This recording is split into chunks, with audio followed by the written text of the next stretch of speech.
E5, it's E5 patzers. A complete repertoire against 1 E4 based on 1 E5, now available to study with Chessable's unique Move Trainer technology. The backbone is the Marshall Gambit against the Spanish, with 3 Knight F6 against the Italian. Jan Gustafsson has revisited all these lines he has played for 20 years and worked on as a second for Peter Lecko and Magnus Carlsen, amongst others, with the help of the most powerful engines out there, Leela 0 and Stockfish 10. This has led to many new discoveries and a repertoire ready to master on Chessable that can serve the student for a long chess career. Maybe E4 doesn't exist after all. E5, it's E5 patzers.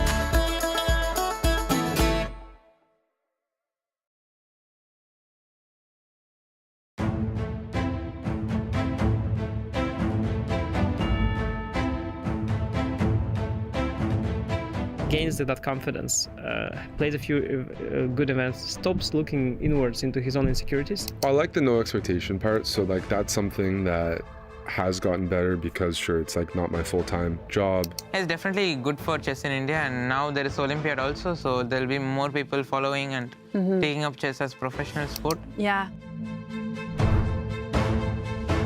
And it's surprisingly concrete still, no? Like, yeah. E takes d4, good move, because d takes e4, then d takes e5. This line was essential and forced, but also not rocket science to map out.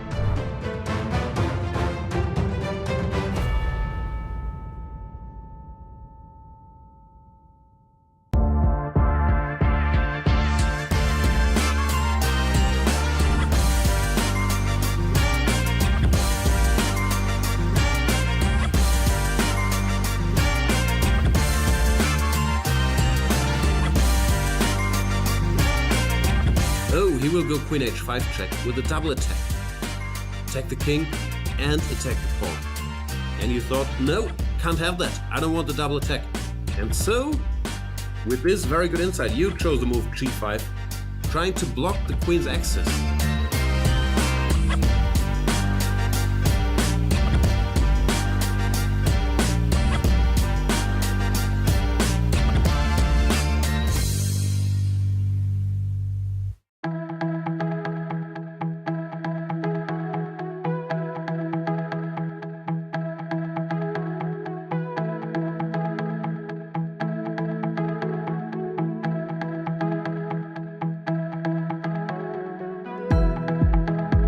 He played the Berlin, which I sort of expected, but I didn't really know what to do against, because in reality very few people do. When we are playing an even game against someone of similar strength to us, usually we need to give something in order to obtain the initiative.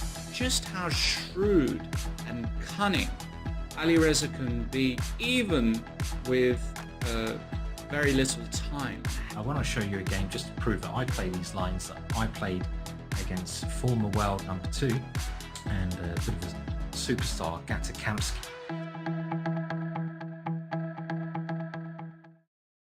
As a kid, I spent hours every day reading about chess, about openings, chess history, and games played between world champions, grandmasters, all of them.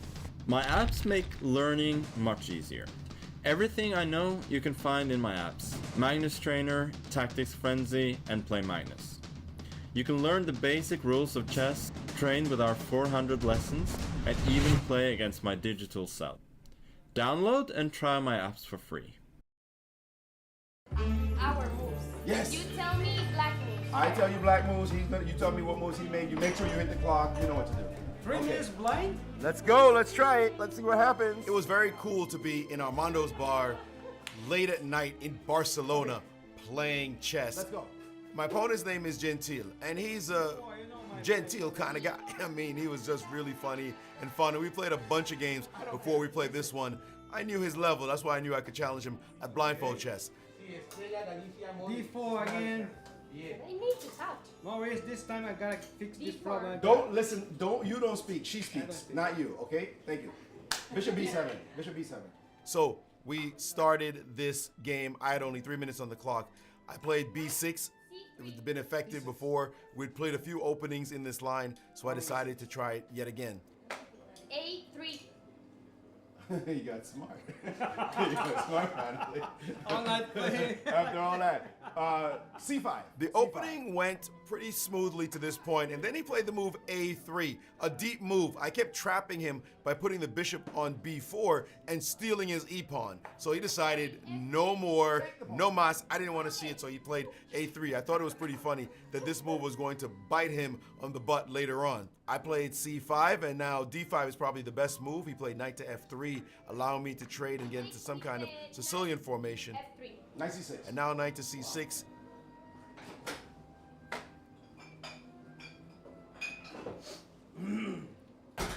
He does some strange songs. Watch the clock. Make sure he loses. Knight B5. And here he played knight to B5. And here I saw it coming. Knight dog B5. Yeah. Okay, D6. Pawn to D6. And I was praying that he would play this line, and he did. Bishop to F4, an aggressive move, attacking the pawn on this D6 square. Of course, it's a point of concurrency, as I talk about in my course, as 3 things are converging on that point, and I have only 2 things that are guarding it. But look at all the pressure.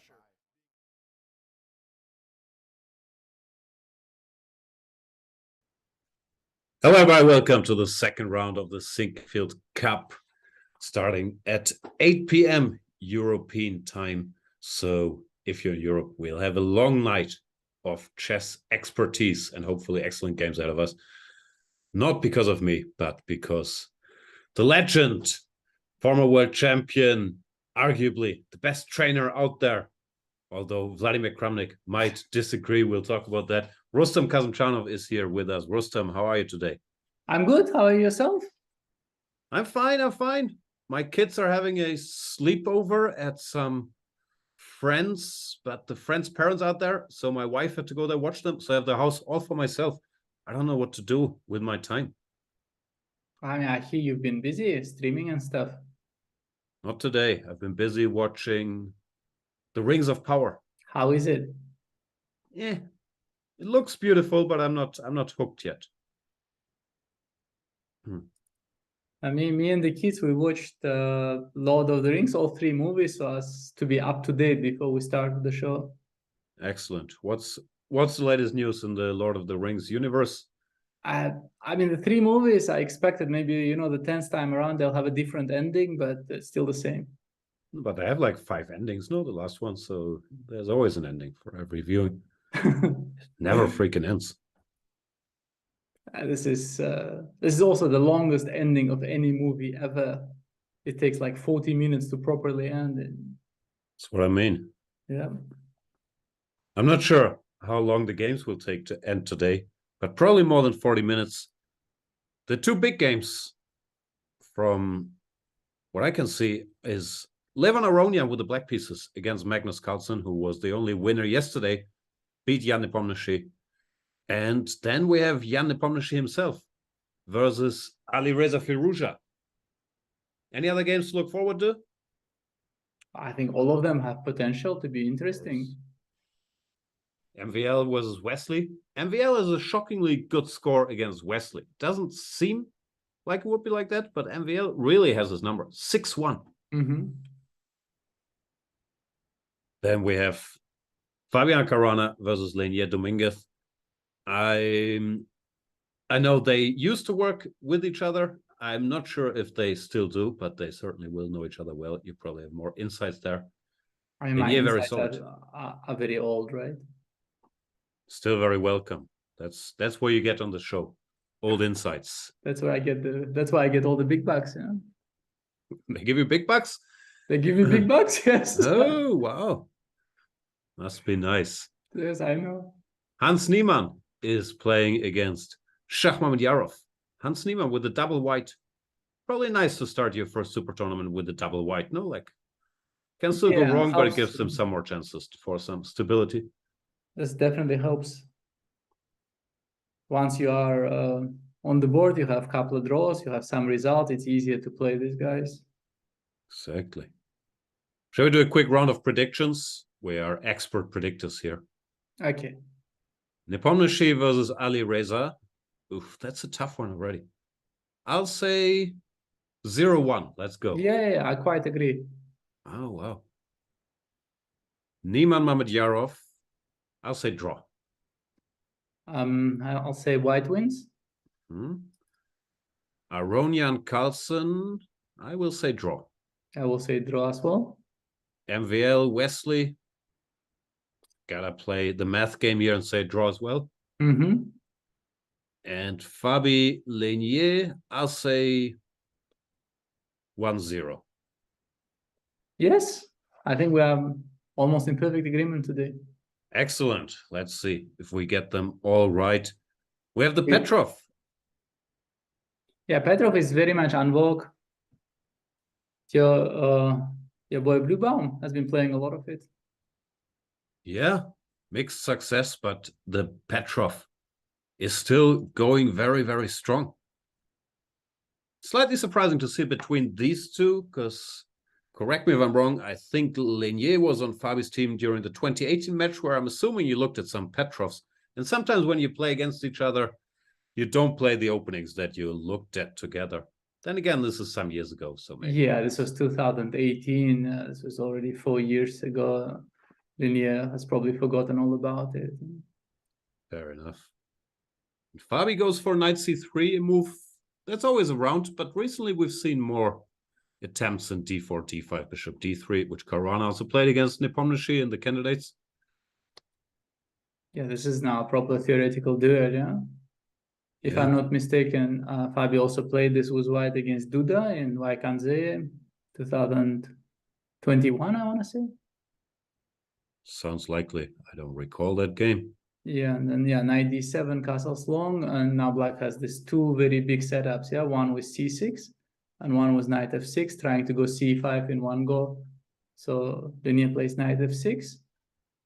And I think it was around here, or was it after c6 that back then when I was 5b2 that we played rook g1, yeah? We're trying some rook g1, g4, some caveman approach. Such caveman. Mm-hmm. Bishop d3 is the solid main line. This was the match game. No c5, rook e1, bishop e6, something. King b1, queen a5, c4, and you get this sort of try-end game. Rook e8 looks like a rarish move. Huh? Sure, I've seen this, but don't ask me for details. If white goes rook e1, there was some line where black goes bishop g4, which looks very strange, but somehow. Yeah, but for this, it's of course nice to provoke rook he1. Yeah, that's why sometimes in this line you go rook d1. This awkward move so that the other rook stays on the king side. Yeah. Could still go rook g1, but let's see what Fabi has in store. Must be a big expert on all of this. He plays h3 to stop this bishop g4, prepare g4. Sensible enough. All right. Seems like a theoretical duel of sorts, yeah? Fabi is very dangerous at those. Let's have a look at some of the other theoretical duels. Less of a theoretical duel. Magnus is channeling his inner Ulf Andersson. Bishop b4 check. His inner Ulf Andersson is quite good. He's a better Ulf Andersson than Ulf Andersson has ever been. That's probably true. I'm mildly surprised, although, of course, both moves are topical, that Levon doesn't play knight bd2 here. And I'd be curious to find out what Magnus had in store there. But bishop d2, also a main move. And Carlsen just takes. In my days, I used to play queen e7, g3, knight c6. But I was always hoping for this one trick, takes knight e4, and then you give a check. But recently I put on some engine and it says white is better here. So this trick I hoped for my entire youth doesn't even work. I don't know, king f1 or whatever, and the computer liked white. Oh, that's good to know. There you go. I don't think queen e7, knight c6 is that trendy anymore. But bishop takes d2, this is exactly the way Ulf Andersson played it himself, right? Yeah, that's queen why I d2, said it. d5, yeah. Just goes for this structure and is saying, how bad can it be? Yeah, this is a very solid way of playing chess. Knight c3.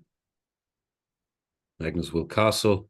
Then after e3, I guess you have a choice here, queen e7 or c6 or b6 or whatnot. I think Ulf used to play queen e7.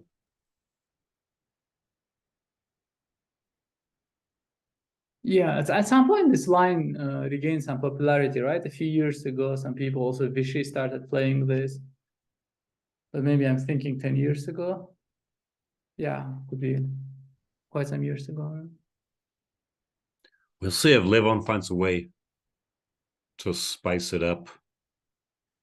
Maybe Levon nowadays, of course, he can still play d4, but he's become more of an e4 player. No, isn't d4 a small surprise from Levon in 2022? Maybe not. I mean, this is for him such a home ground that he probably can play d4 at any given moment, right? Yeah, of course he can. I'm just wondering from Magnus' perspective, if you prepare for d4, for e4, back, probably. He had some openings in mind to play in this tournament either way, so it doesn't matter that much. All right, so this will be a somewhat slowish game. Black is trying to patiently equalize, either by timely dc4, c5, or by playing b6, c6, knight b7, and so on. We'll find out. Niemann against Mamedyarov, this is interesting. Yeah, this is a very interesting line, one of the most exciting lines in the English. I recently looked at this. There is a lot of potential here. Yeah, this e4, such an ugly move. I don't think it was taken too seriously for a while, but Magnus, who also likes these c4, e4 structures, played it quite a bit. And now you have a lot of the guys like Ding or Abdusatorov playing it even like semi-regularly. No, it's become a real thing. Also, I think Yesipenko, if I'm not mistaken. Yeah, a lot of top players are playing this. Usually black chickens out from, or I don't know, they just don't like the complications that arise here. And they play bishop b4, and you get these sort of quieter games. No, and here they try any move, bishop e2, a3, whatever. But again, this is a really golden Rosalimo, right? With reversed colors where you get e5 for free. So bishop b4 is really not something for white to be afraid of. Bishop c5 is so much more principled. Yeah. Mamedyarov not afraid. Yeah, they're just blitzing out the opening moves. Takes, knight takes e4, queen f3. All of this, yeah, it looks chaotic, but it's still sort of well known, I think. Yeah, on every turn, black has other options. Queen e7, king b2, this is... and now I think rook b8, this is some original games, yeah, like Nepomniachtchi, Yesipenko, Nepomniachtchi. This is a line, no? Like, yeah, black has like to play this, b3, yeah, this is very important, because if he plays bishop b7 first in your line, b4, c4, then white is winning after king b3, yeah, this is this... This is this unusual trick, yeah, this bishop on a5 dies. I was very surprised to see this, yeah, to see how strong this was. The king is a great blocker. That's I haven't checked this for a while. I think it was zeros, but it was very tough for black to play, no? So it's... Yeah, but black also has a bunch of other options early on. I'm a bit surprised that Mamedyarov goes into the very main line, and it's not necessary, right? Even here, I think after queen e3, black has a choice. I think b5 is one line. I think bishop b6 is another line, yeah.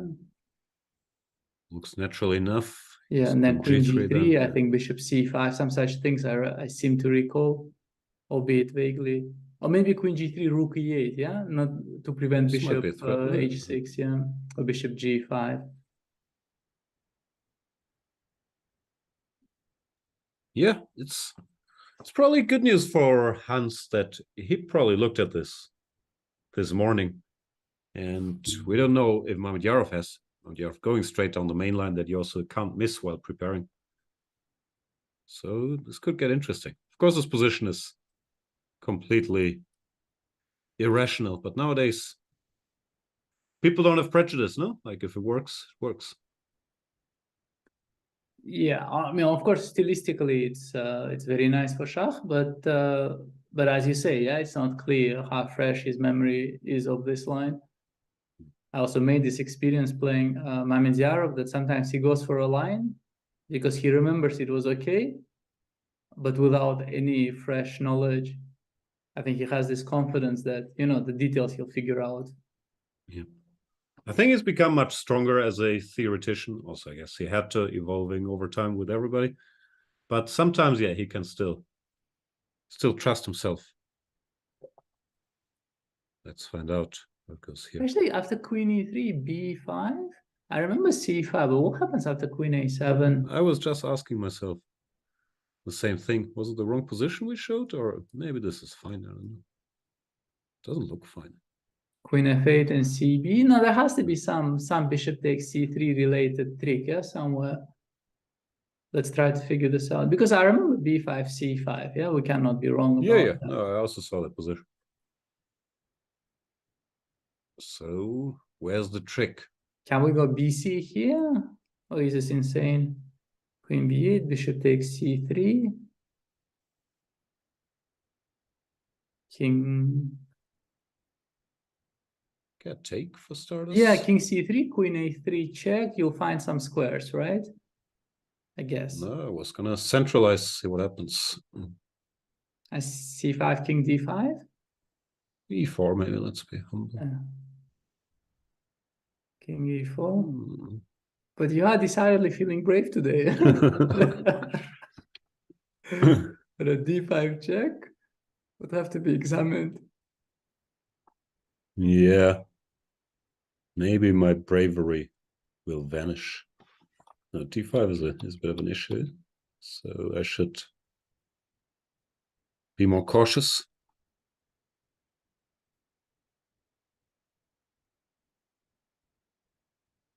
And up a rook and a bishop. And by the way, we have an illustrious guest at the Chess24 chat. Suat Adalek is here. Suat, how you doing? What does he have to say? Well, he said he was shocked by the evaluation, but I'm not sure of which game. We'll find out. He's doing fine, yes. Excellent. So not only is he in chat, he's also listening to you. Living the life. Living the life, yeah. So B5, Queen A7, I'm not sure this is... although there was some suchness, yeah, in the position. What else can we do?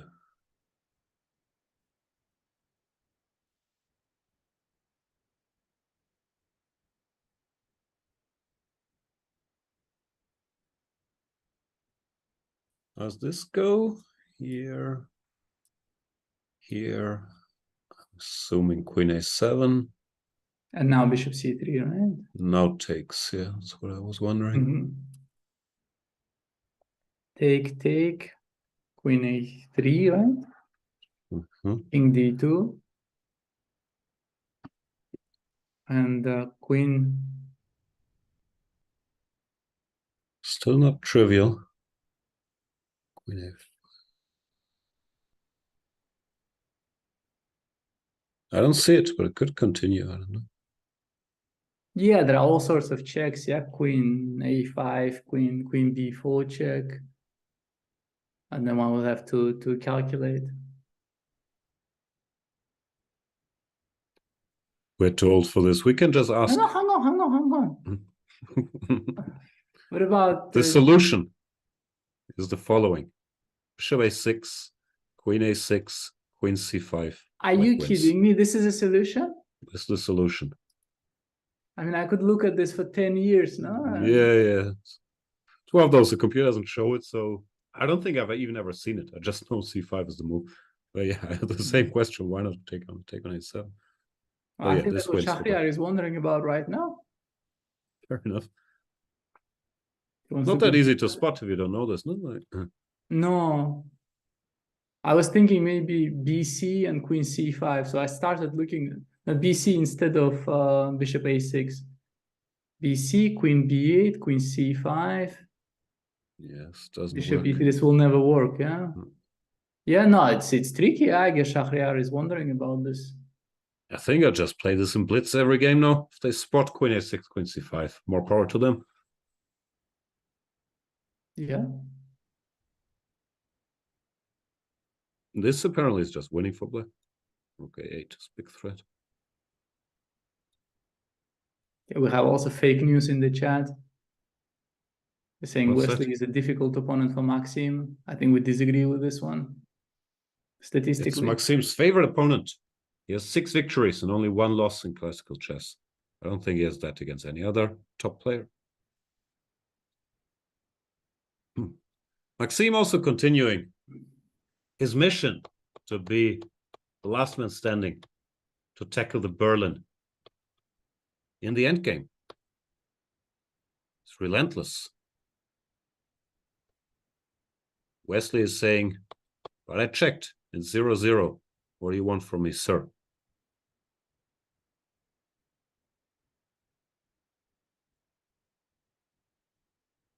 Well, Wesley starting with 2 blacks.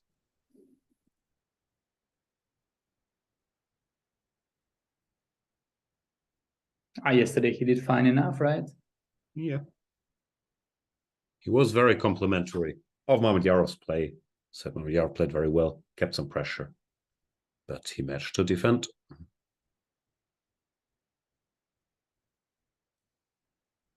Yeah. I don't know. I'm sure I've seen this position before. It's tiresome. These Berlins, like they've been around since the 2000s, and still the same positions. Like I understand why everybody moved on to Italians or Rookie 1 or D3. Only Maxim. He's relentless here. Yeah, I think Maxim feels that D3 is some sort of a small admission of failure.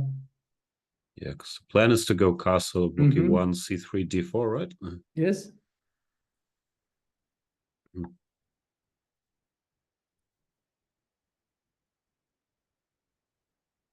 Okay. What do you want to see?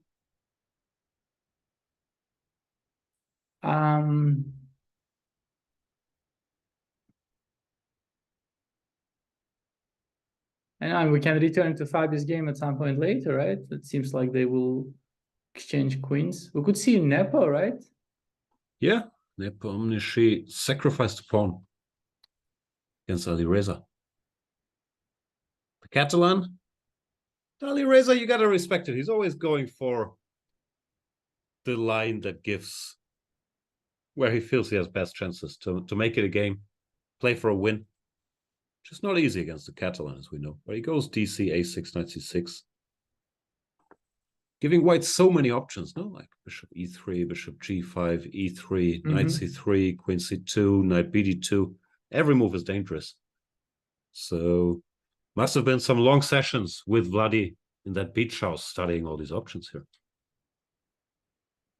How did the beach house become part of this conversation? I'm not sure if it was a beach house, but the French Grandmaster Sébastien Mazet, he spotted them walking on a beach in France before the candidates, which is why we know about this Alireza Kramnik connection. Always be careful where you host your training sessions. Mazetovic might be around to out you. Yeah, this is my problem in general. Like wherever I go, you know, Maze is right there, and can't escape. He's a nice guy though, so you can just embrace it. Now all these French guys are nice guys. They have a whole new generation of young players. All seem like decent people. The French have a new generation of young players? Well, I mean, young by my standards. Mazet is like 39. Yeah, was still younger than me. Fair enough. No, I meant more like Jules Moussa and Maxime Lagarde and all these guys. Yeah, fair enough. Good players, good fighters. What's not to like? Laurent Fressinet, up and coming youngster as well. Mm-hmm. Is he 40 already? When He was just born? turned 40. Yeah. Congratulations. Very much so. So Queen C2. Nepomniachtchi sacrificing a pawn. My memory is hazy as usual. I know I looked at this. This. I'm assuming has been seen before, and if not, analyzed by the players. What is this position? Normally should be playable compensation, right? Rook b1, knight b3, what has a lot of tempo here for that pawn. Especially queen c5, right? This queen is asking for trouble. Yeah, it looks terribly scary for black, doesn't it? Yeah, knight b3, I don't know. Is his plan maybe queen f5? Provoke e4 and then e4, go queen to h5, and then at least this Catalan bishop is sort of we can keep locked in. Well, then knight g4, I can take some more pawns. Yeah. Although, who knows? Maybe even this continues, but probably a bit too much.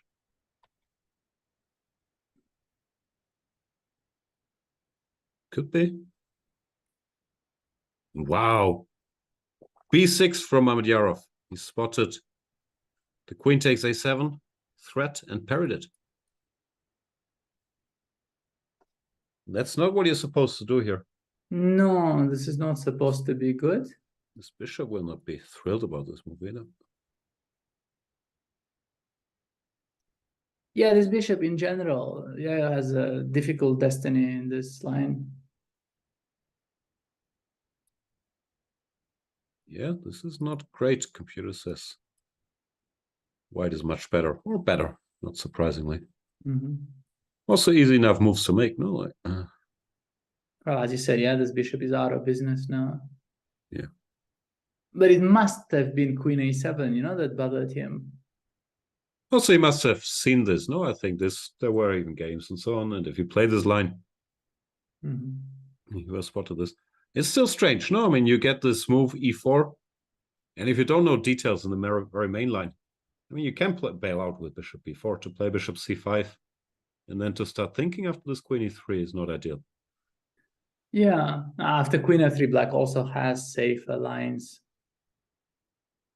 Wasn't f5 a move here that Levon was playing? Something was a move. No? Yeah. d5 is bad, yeah? I think d5 is the one bad move in this position. One of the two worked. I'm not sure which. Yeah, no, d5 is bad and f5 is surprisingly tenable.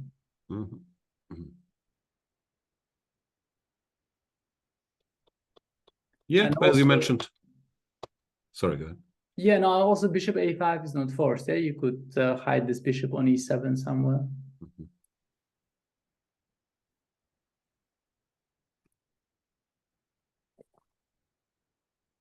This could be, well, the game is far from over, and Mamedyarov is a very tricky guy. Maybe it's even a conscious decision to get Niemann out of prep as well.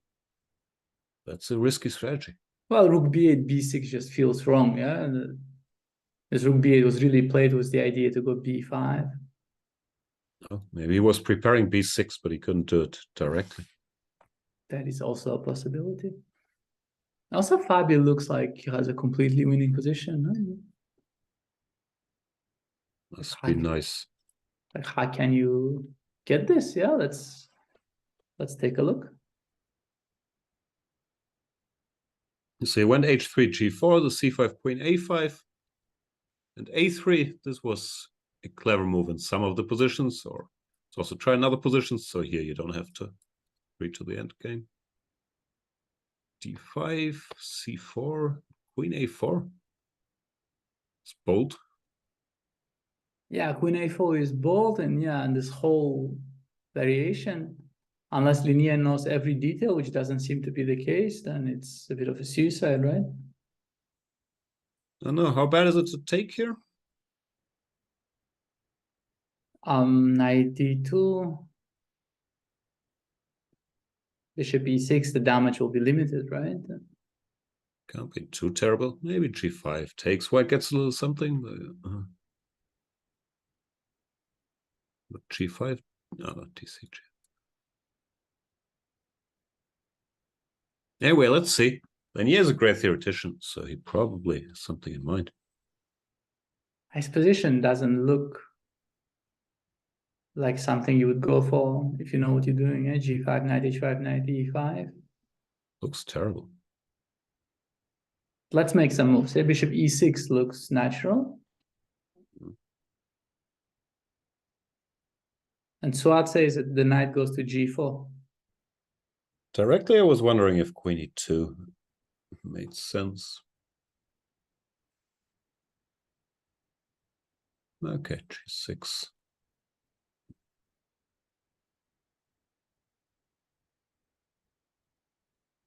What's the point of knight g4? I don't get it. Well, he wants to go queen e2 and then knight h6, yeah? Somehow he wants to... Yeah, but we can start with this, no? Force g6. Unless it's not forced. Or f4, yeah? I mean, f4 is also a plan, yeah? f4, f5. Directly, or I was worried that he would jump around, but one would have to calculate. Ugh. You know, I suggest moves, but I don't calculate. Yeah, same. We need at least one guy in the room. We need a calculator. Yeah. Can we start like sacrificing everything? How do you do it? Bishop h7, g6, I wanted to go f5, like queen g2, knight h1, bishop takes h7, and g6 check, and so on. I could go here, no, if I'm too scared of your... Yes, you could, yeah. And bishop e6 has been played, yeah? So Lenier is not playing instantly, but he's also not really thinking, right? He's still in book, no? Yeah, it's Lenier. He knows stuff. Can he be half in book? He's in book. He just had to take a little moment to recall the lines, get some tea. I don't remember him drinking tea. Me neither. I just picture him as a tea drinker. Yeah, tea would be logical for him, right? But not that I recall. What does he drink? You'd be surprised, but he doesn't even drink coffee, not really. Does he drink water or just no liquid intake? Like once the training session is over, he can sometimes, have a beer or so. Mm-hmm. And once, when we were working really, really hard, at some point, like he had one cup of coffee and he said it did him good. But I remember this because this was so exceptional.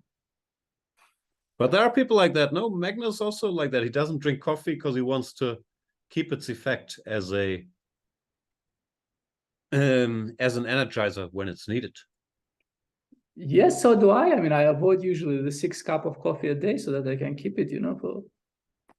I have a new rule. I don't drink coffee after 2 a.m. I just can't sleep.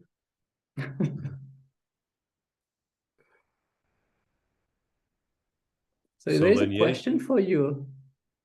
Why doesn't Magnus ever play the Petrov? Does he never? Not a lot, no? Yeah.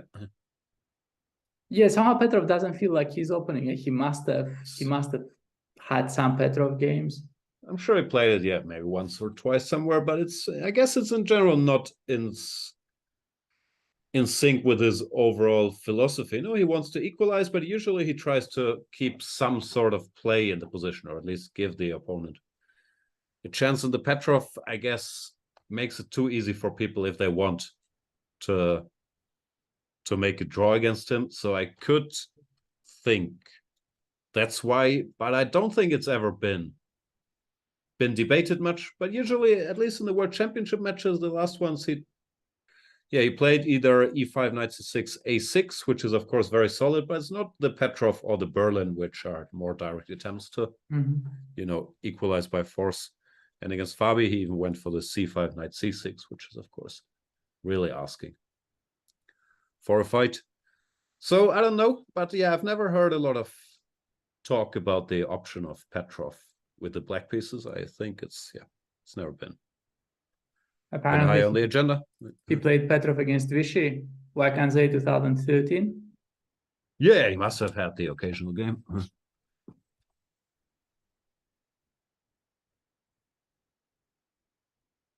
But I don't know. Maybe he'll start soon. Yeah, Petrov looks excellent. Also, Nepomniachtchi did win a few games with Petrov in the last candidates. That was amazing, no? Like everybody prepares for his Petrov and he just wins every game with black there. Like that was shocking. Not every game, obviously. But he won 2, I think, in the Petrov. No. He beat Alireza and Richie, yeah. Yeah. And Alireza. That Richie game is one of the big prep mysteries of our times. Anyway. No, Petrov, good opening. We'll see if he starts playing it. Yeah, I thought he started thinking after bishop e6. And bishop e6 is both the most natural move. It's probably some sort of a computer suggestion, I'm sure, yeah? It's interesting. Yeah, I switched on the computer earlier because I was curious. And yeah, it's of course 0-0-0 and bishop e6 first line, so very likely. Lanier is still in book here.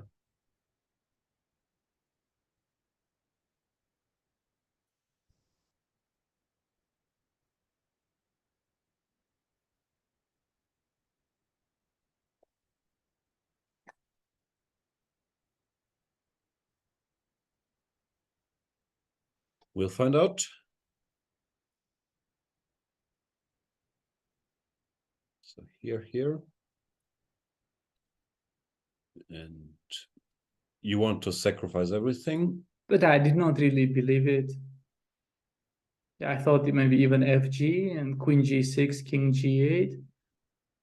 And I thought maybe the absence of pieces will be decisive at some point. Running out of potential attackers. If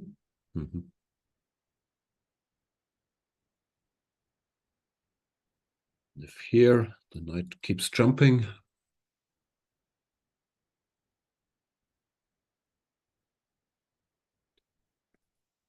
Also, Fabi, he blitzes until this position, and then bishop e6 is the first move. He's not the type of guy to be out of book after the first computer move if he chooses a line, no? But okay, we don't have the camera feed, yeah? He might be in the bathroom, you know? Yeah. Oh, you know, the usual. He's man of the people, talking to the audience, maybe, giving autographs, smiling for the camera. Sounds very likely. That's what players usually do during games. They have the confessional booth in the Sinquefield Cup. I think they had the booth in general as part of Grand Chess too. But at some point, I think only Maxim and Magnus would occasionally use it. Maxim really enjoyed it, no?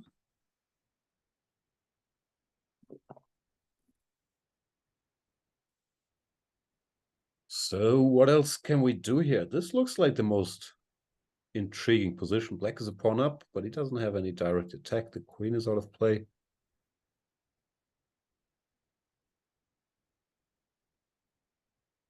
But Black does have a plan, right? Like rook d8 and start taking rooks. Yeah. White has to do something.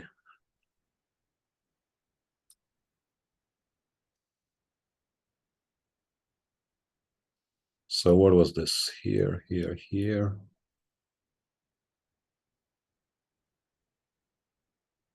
But rook g1 just feels wrong, yeah? Feels like we're losing time.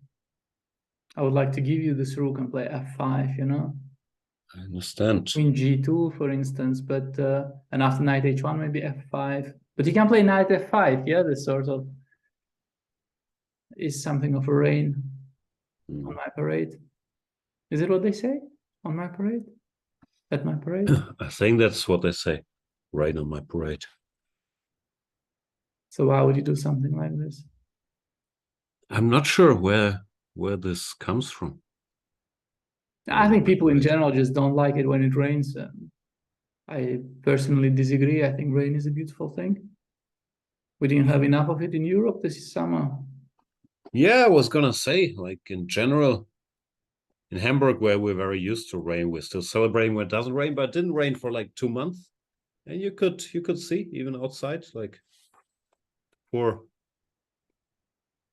grass didn't have enough to drink. Yeah, what used to be green, yeah, became Yeah, yellow yeah. and brown and all sorts of Yeah. colors, yeah, but not green.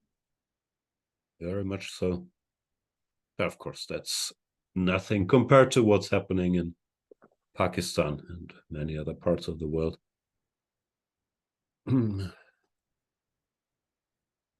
Tough times we're living in.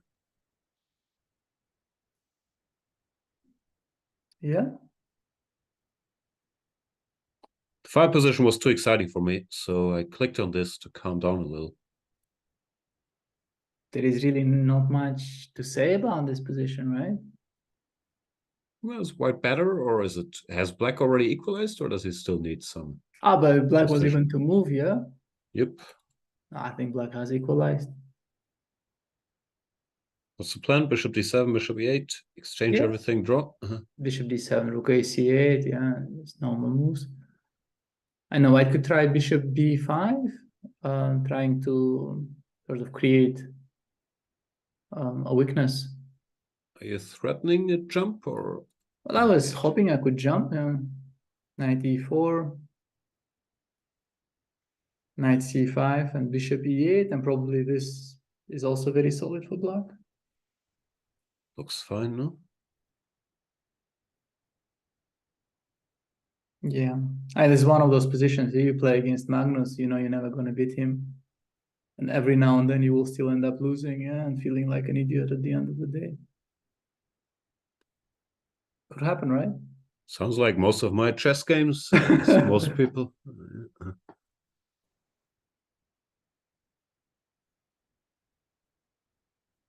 The chat is very lively. Nice to see. Always good. Mm-hmm.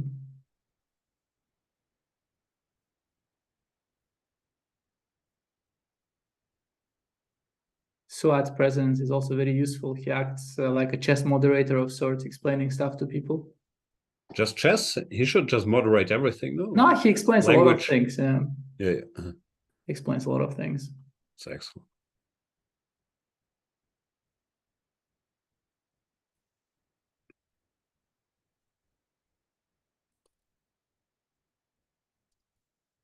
Looks like now we've reached the point where guys start thinking for real for the first time, no? Like after taking maybe some moment to recollect.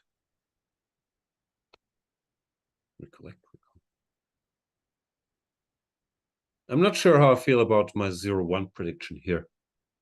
It's gonna be tough to win for Alireza, no? But you know, he'll now think for like 47 minutes and play like f5 and we'll get the full-fledged fight. Yeah. At least that's what he was doing at the candidates, right? He would just take some insane amounts of time and play something very, very risky. Maybe he calmed down since then. Yeah, I'm not sure if that, I guess it wasn't part of his strategy. To me, it's also sometimes just lack of practice, no? You need longer to make decisions, like it always. Ah, that's true. Always happens when you just haven't played any classical.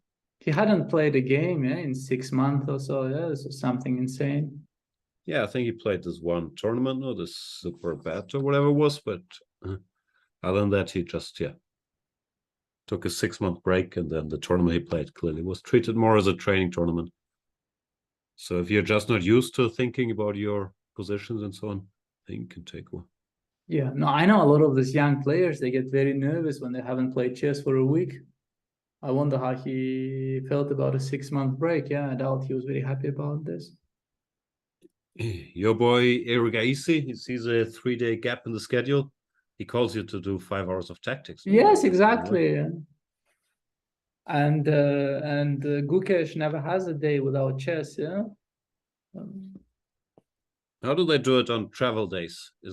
Are those chess free? I think on travel days they just play some online tournaments, From a plane. from a check-in area of the airport. I've seen people do that. Yeah.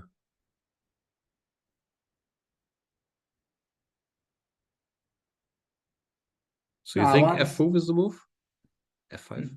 Probably not. Yeah. Maybe queen h5, something solid. c6 is pushing our luck a little. Yeah? c6 and a rook d1, this bishop becomes vulnerable. Let's keep it. Bishop e3, queen h5, and yeah, I don't know if white has something decisive. Probably not, right? I don't see it, but I mean, even if you go c4, c5, you'll be all right, but I'm not sure if it's better.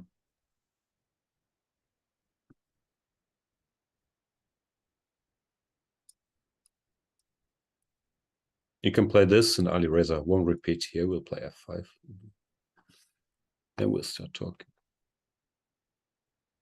No, it looks insanely risky, but it has to be one of the moves he's considering. No, if you can try to keep the pawn. Yeah, c6 just c6 also has other advantages. In fact, yeah, now you will never blunder queen a4 check in near future.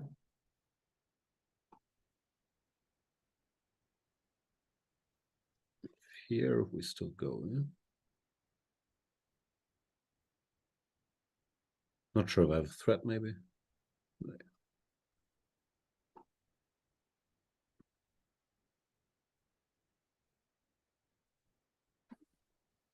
But yeah, he'll probably take his sweet time, right? Looks like it. Don't Rain on My Parade comes from the musical Funny Girl. Didn't know that. Thanks. Is it the first usage of this phrase? I would guess so. Then again, the information stems from a user called Chess Misinformation. So I'm not sure if we can trust him. Well, it's in the name, right? Yeah.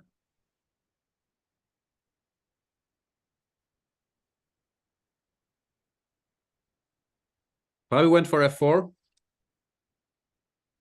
Knight g3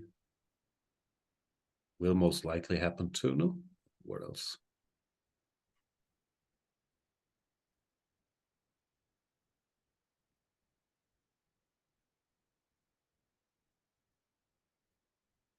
Yeah, knight g3, and now white has to find something clever.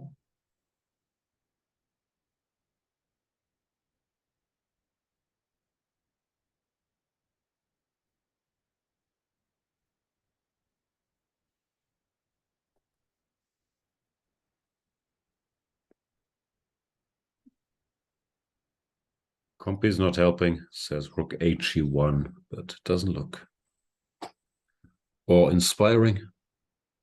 So you're challenging me to find something better? Is that what it is? I switched it off again, so you can just... No, I was thinking maybe just go h4 here, and then, No, if I played rook he1, they might both be in book, no? Like, this is the amount of time. I think if I was out of book here, he'd think for longer than, like... Yeah, no, 6 minutes. He's definitely in book. Yeah. He's in book, he's happy.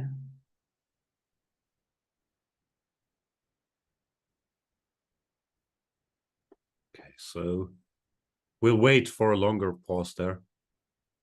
Oh, is this famous Wang Yue ending? The famous Wang Yu ending from the Yakovenko game. Yeah, and from 10 other games, but he lost the Yakovenko game. But didn't white have a pass pawn on e6 in that bishop ending? Yeah, what? How do you get the Wang Yue ending? Well, not like it's this, with a pawn on e5, yeah, and he goes bishop e6, and then it takes... Yeah, and then white gets a pass pawn f6, on and he e6, keeps the pawn on c7. Mm-hmm. Yeah, that's true. Then just...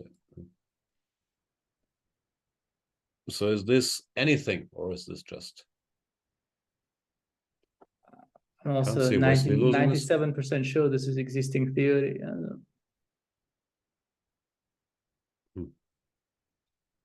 97 is a big number. Not the Play. biggest number out there. What's the biggest number out there? Wikipedia has a very nice page on really big numbers. Like, did they list all the biggest numbers they could think of? You'll be surprised that you'd think math would always have like bigger numbers, right? But it's not as easy as that. Yeah, it's apparently it's a thing. Yeah, there's some like really big numbers. You lost me. I always thought you have infinite numbers. Yes, but some of them they're like classified into certain things by the meaning they had on numeric theory or whatnot. Yeah. And you have some big ones, and they're very impressed by the fact that they can create even bigger numbers. I would also think that it's a number, right? I mean, it's a big deal. I don't know. Sounds all very foreign to me.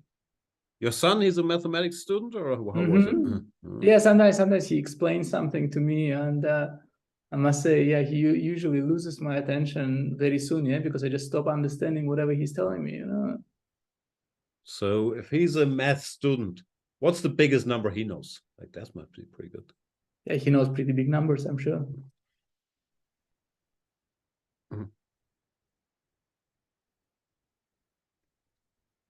I have this debate with my daughter. I always thought she doesn't get the concept because she says, is there a bigger number than 300 trillion?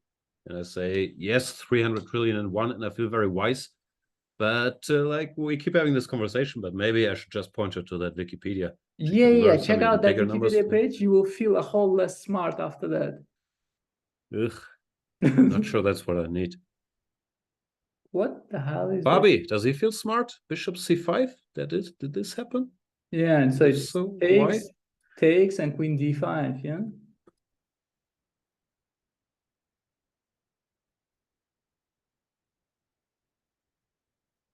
Looks better for white.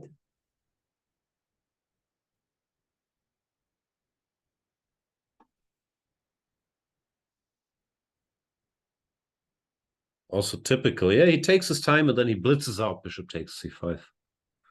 But I guess none is kidding the other there. They know when they're in book.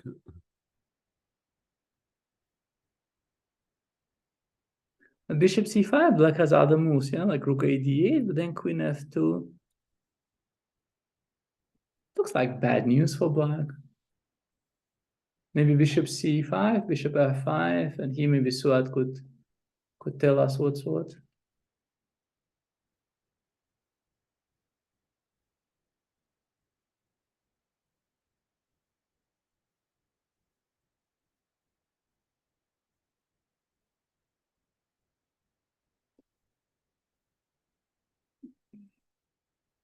We're waiting for Suat. No, but Suat, he says he has no idea, so not very helpful.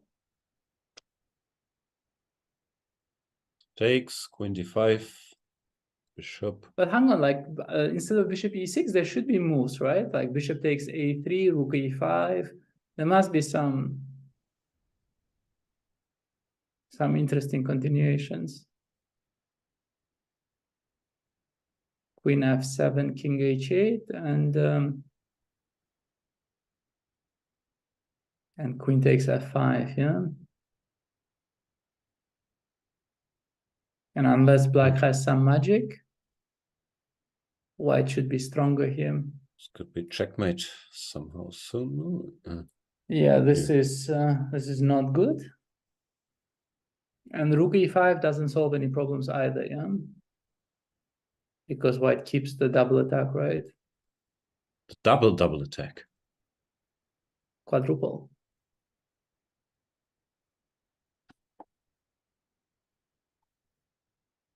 But how bad is this? Here, no, here. Queen f2.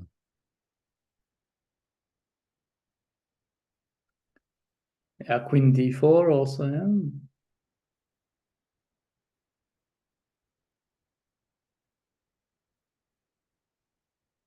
This is checkmate.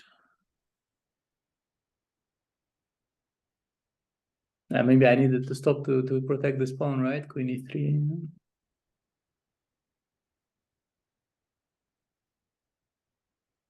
I thought this doesn't look too terrible, does it? I have some moves. No, rook d4, queen d2. I feel that strategically white is doing better. But who knows, yeah? Because f6, I don't really believe, yeah? You take with the queen, right? GF, queen g3 is not helping me. No. Yeah, why would I do this here?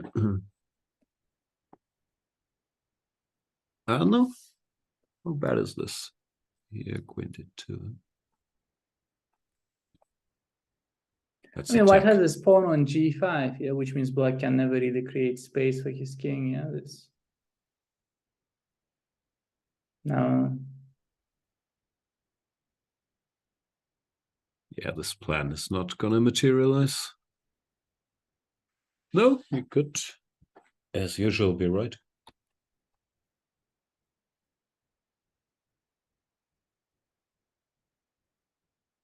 And as you mentioned earlier, Fabi's pretty good at these long, very long, deep line discussions, no? Like, Yes. I mean, I still don't understand, yeah, why people do not adopt a more flexible approach against him.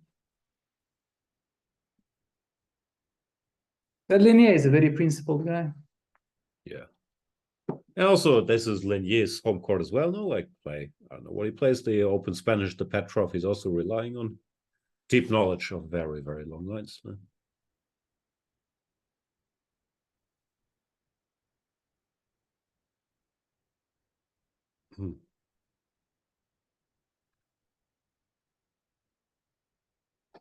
What else is going on? The Magnus position isn't that exciting. That's why we're not talking about it that much.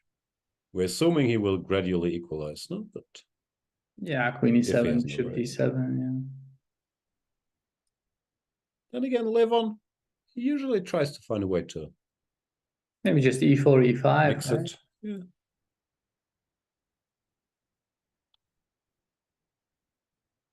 Maybe we assume easy equality because we have a Magnus bonus in our evaluation, right?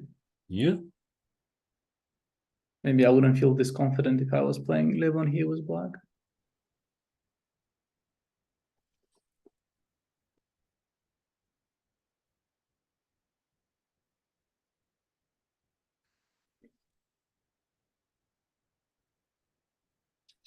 We'll see what he comes up with. 95, 94, we don't want to. If the queen goes here, is this stupid or clever? Because I have e4, 95, maybe. e4, 95 takes? It's not the end here, takes an f4. Yeah. e4, knight g4. This is a trap I was always going for in the Mora gambit. You put a queen on c7, go knight g4. Yeah, it doesn't always work, you know, like rook d1, for instance.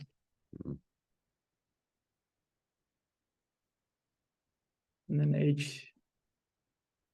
h3, 95, yeah. Yeah, now I got what I wanted at least.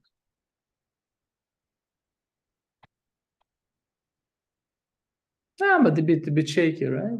Yeah. Also, queen h5 doesn't feel like the dream square. Maybe just h3. I don't know. I mean, normally I would like to stay on the queen side. So something like queen a5 or so.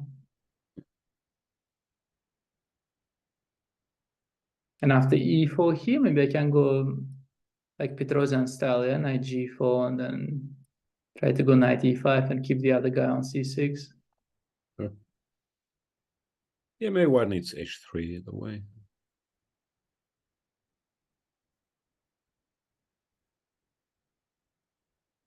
Bishop d7, yeah, e4, knight e5. Take, f4, queen d4 check, usually, and bishop c6, something like this should be solid enough. Yeah, no. We're in time. Does this continue? E5. I was hoping to have knight e4.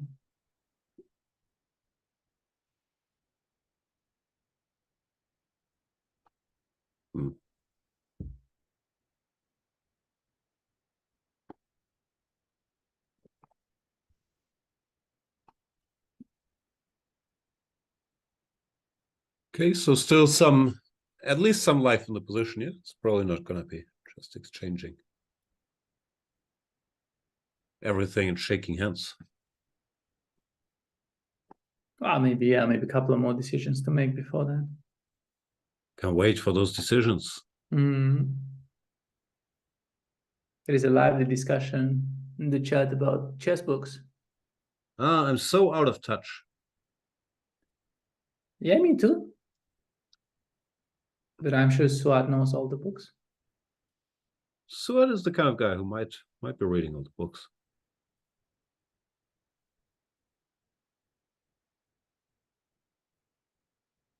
I heard Mickey's book was great.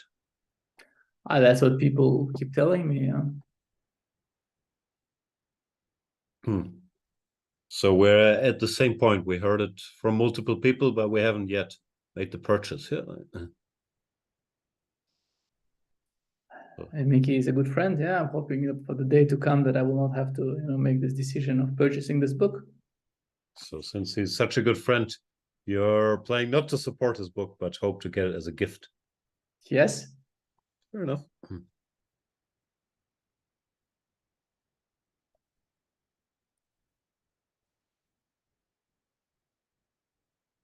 Vachier-Lagrave. So we know this is supposed to be good for white, right?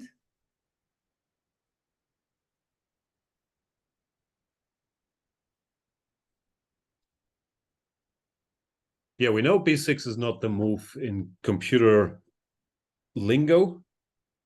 It also doesn't look like it should be the move. No, rook b8, bishop a5, b6. I'm not sure what white is supposed to do. h4 is always a safe bet in these positions. Yeah, h4, and let's say black goes bishop somewhere in, bishop b7. No, I don't know. h5 or rook h3.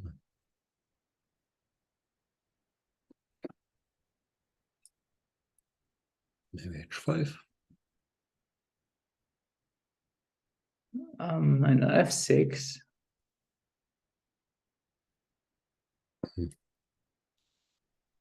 g6. I've been told this is modern chess. We put the pawn here, and now we do nothing, and then later this pawn will play a role. How to do nothing, though? I know, I just have a feeling you lost some time moving this pawn. Really? Wow. Maybe I'm not up to date with the latest developments. I thought you always put it there.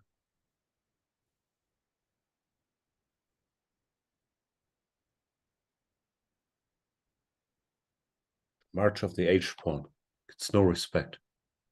By the way, speaking of the march of the H pawn, I mean, you are an educated man. What happens to Saruman in Lord of the Rings? I like that you follow up the I'm an educated man with a question about Saruman. I can't recall. Doesn't he fall from some tower? That's I don't know. You rewatched them yesterday. Like, why are you asking Yes, me well, questions? the last thing that happened to Saruman is that he was locked up in his tower, watched by the trees, by the ants. Doesn't his boy Grima Wormtongue push him off a tower or something? I thought Grima got to him. No, I don't remember Grima getting him. We can Google. Maybe you didn't watch the director's cut. Saruman.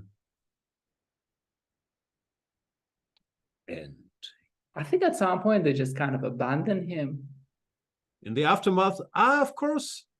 Yeah. In the aftermath of the battle, Frodo confronted Saruman and exiled him from the Shire. Wow. But before he could have, Grima Wormtongue killed Saruman by slitting his throat with a dagger. But not in the movie. Grima slit his throat. In the book? Just don't remember this at all. The cutscenes and with Saruman falling to his death from the top of Ortang.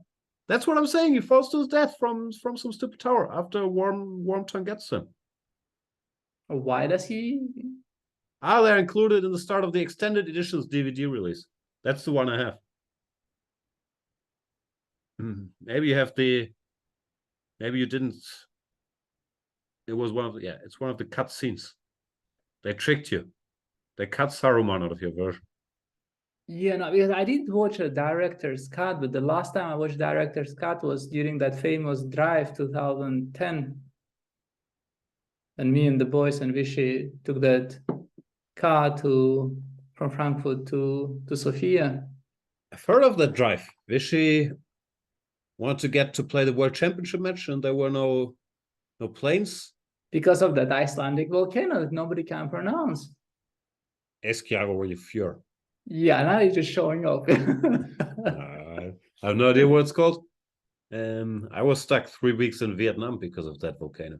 But I had a nice time. Well, you were stuck in nice company.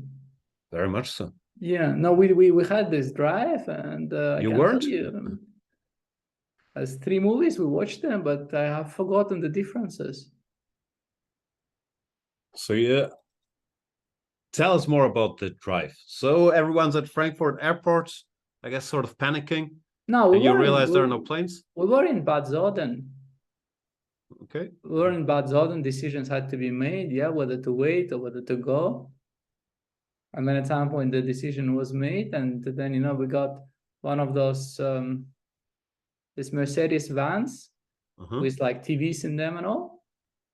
That was brought in from Holland or somewhere, from the Netherlands. Yeah, we had Dutch drivers. And then, we had a very, very smooth ride from Frankfurt to Budapest, where we stayed the night. Just nice, I visited Judith and her family, given the opportunity. And then we drove on from Budapest the following morning, and then we drove through some country roads in Romania. And you don't want to drive through country roads in Romania in 2010, I can tell you that. There's some tough roads. Never tried. Some really, really tough roads, But we watched the 3 movies more than once, I think, during this 2 days. Okay. So was that because you only had one DVD set with you of Lord of the Rings? No, we also had House. You liked it so much. We also had House, so we watched a couple of episodes of that as well, But then at some point, Vichy said that House gets on his nerves. It's not lupus. First of all, it's never lupus, and then it's always people, sick and dying. Come on, let's watch something cheerful. So in general, the Vichy team pop culture diet was always, you had House MD, you have Coldplay as music, then you have, I don't know, I guess Yes Minister and these British comedies. Oh, Yes Minister, Yes Prime Minister, and Faulty Towers, was a must. And otherwise, music, Coldplay, only because of PH. And at some point, PH got an early release of some album in 2008, whatever album this was, and we literally listened to this like 7,000 times. And at some point, I can assure you can get quite sick of Coldplay. Yeah, I have no trouble believing that. Once again, was it because PH is such a dominant guy, he didn't allow any other music, so you had to stick with the one Coldplay album? I think he was just very happy he somehow managed to get the album, and he wanted to sort of use it. But then every now and then would hear something else. There was famously Rammstein phase in Sofia, and I still wonder how our neighbors didn't complain in that hotel.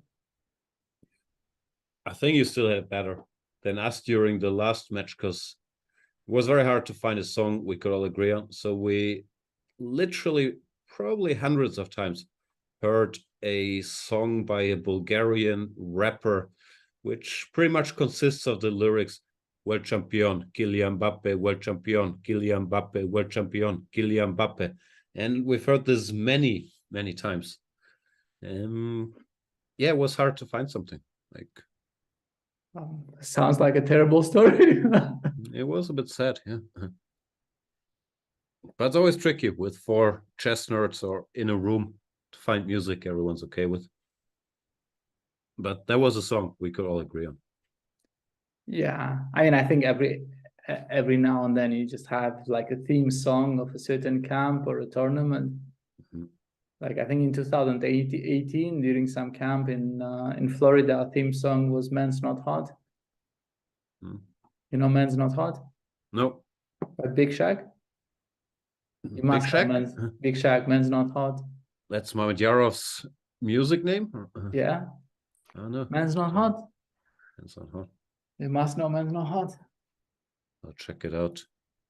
I once had a training session is a big word. I was hanging out with Paco Vallejo and we were supposed to look at some chess, but we mainly ate nice food and watched Netflix as you do. But he had a James Blunt or James Blunt face, as he calls him. And we heard this song, "No bravery in her eyes anymore, only sadness." Many, many times. I don't know why people do that to themselves. Just keep hearing the same song. Sometimes it happens, yeah. Is he the one with the song "Barefoot in the Park"? I do not know. There is a nice song, yeah, "Barefoot in the Park." I think it's Blunt and Rosalia. I think this is my extent of James Blunt knowledge. I don't know much either, other than the "no bravery in your eyes anymore, only sadness." But he's the "You're Beautiful" guy, no? James Blunt? Yeah. I will completely lost the chat. Yeah, I think they just... They've been gone a long time ago. Let's get back to the positions on hand. What kind of move is Queen C4? That's my first question. I don't think I would think of this move. Is preventing E5 quite decisively. Yeah. But did Black want to play E5? Like E5, Knight G5, you're not too unhappy with this development. I have no idea where he's going. Like Queen C4, Bishop D7. What is his idea? Queen H4. Okay, this is not checkmate, no? And then E4. I don't know. Very strange. Or very deep. Well, but you know, Levon, yeah, he's a man of elevated tastes. He thinks of moves others do not think of. Mm-hmm.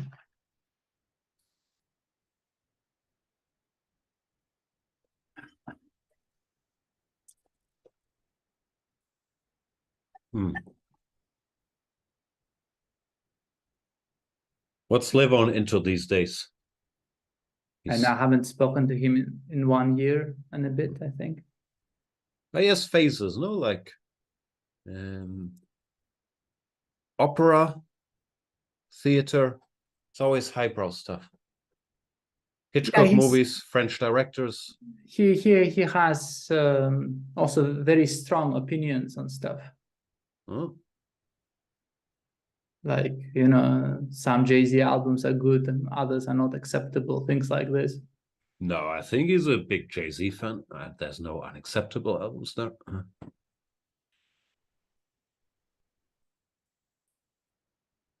But he joined the St. Louis people. What does that entail? Well, he moved to St. Louis.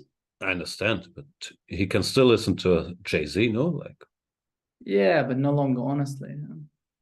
Oh, okay. How do you feel about this?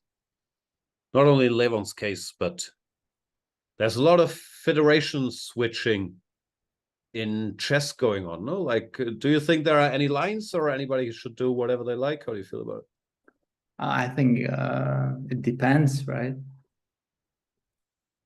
Like a man should be free to change his federation, but then again, you know, every story is different. And I also understand federations that are kind of not happy, you know, after they sort of put in a decade of support into someone. And to have this guy go, I understand both sides.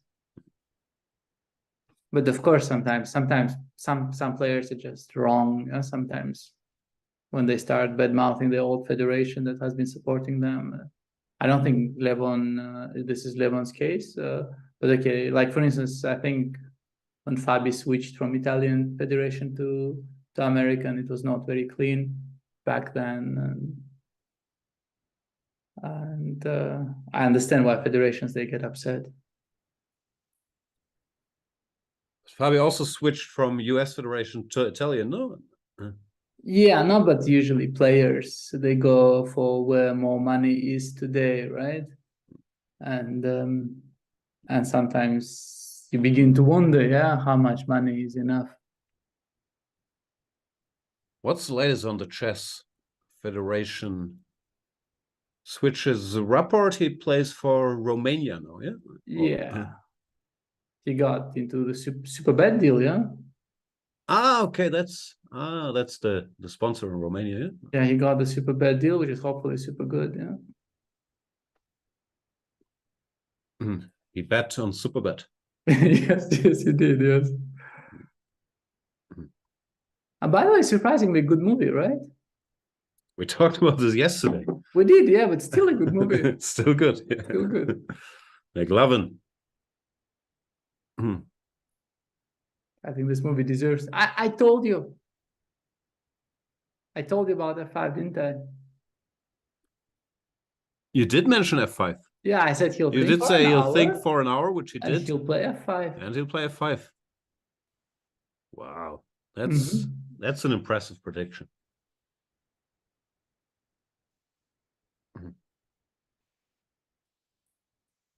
If only he would have known that an hour ago, he could just have blitzed out F5.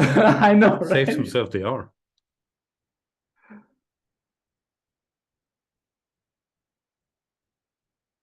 So what happens here? Takes.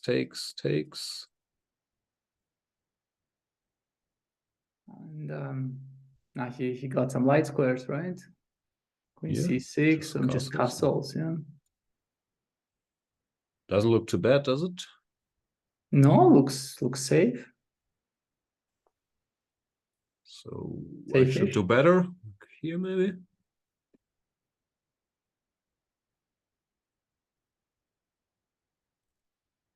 Yes, and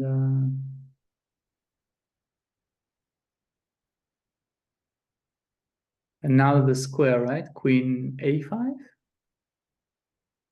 Just want to take A4, yeah, not to allow this nasty check.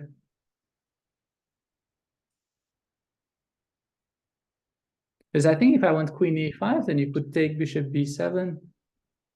And give a little Zwischenschach. Yeah, and give me the Zwischenschach, yes. Not that it would be decisive, but probably unnecessary, right? I have to move my king. So Queen A5, I guess we take. Take, and after castles, I don't know, I'd probably place like C4, and like maybe place F4 and gets, the Gegenspiel. That's what Alireza's been calculating for the last hour.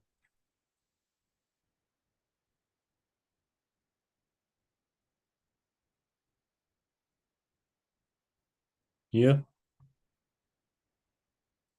Looks slightly better for white, but Gegenspiel is Gegenspiel. Huh? What do we do? Bishop D2 is a bit passive. Yeah, Bishop D2, Queen H5. Yeah. Some of the white pieces aren't very organized. Yeah, exactly. Yeah, they're all over the place, right? Rook A8. Standing on random squares here. Yeah.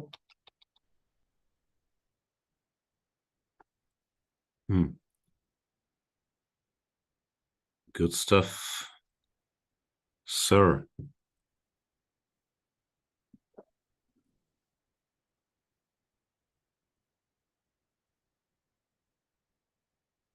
Aligné is still thinking, by the way, after that. He recaptured. We took. Yeah. Sometimes it's also just who keeps clicking in the 0-0 position. And then, of course, finding the right 0-0 position that is not easy to play over the board. Yeah, like. But okay, to miss bishop takes c5 is. No, but it's still 0-0. Yeah, like. But it is a very forceful move, right? But of course, yeah, amongst many zeros. Yeah.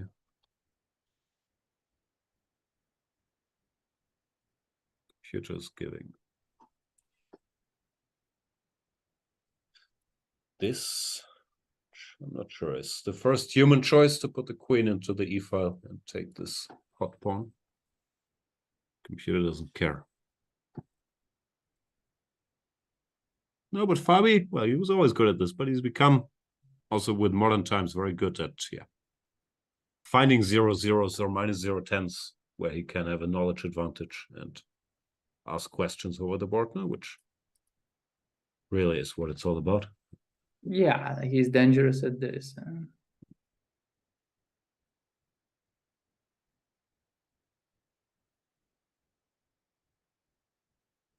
Did we predict 1-0? Yes. So we feel good about it, yeah? I think we feel good about our bet. The 0-1, but okay, it could still happen, as you mentioned. F5, big fight.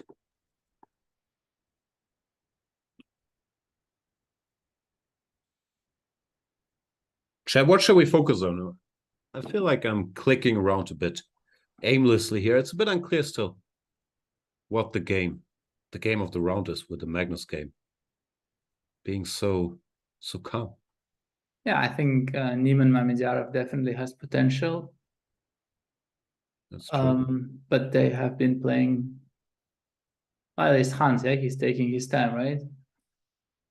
I'm not so familiar with his approach in classical. Is he a bit of a time travel addict as well? No, I think he's usually a very fast player. Probably trying to pace himself here. Chat is saying he missed something. So bishop d3, queen e6. He went queen g3. Computer liked h4.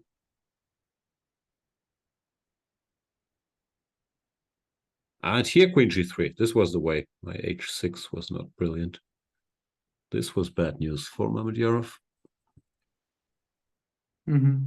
Keeping h6 in reserve here and fe. Bishop e5. Oh. Queen g6. You pick up the rook. Oh.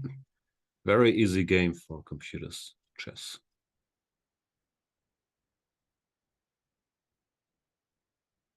And white wins. I mean, looking at this position 10 moves ago when he had to make this choice, the vulnerability for rook on b8 was not apparent, if I may say so. It's Richie's wisdom, no? Put your pieces on protected squares. They're always exactly tactical targets. Exactly. Gotta keep your rooks defended. Yeah.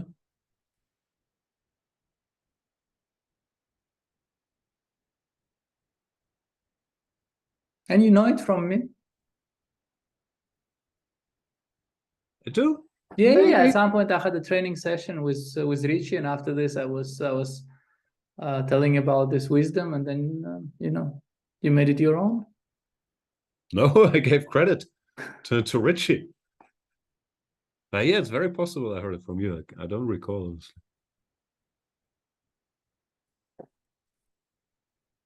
So instead he played queen g3, and this was too slow apparently.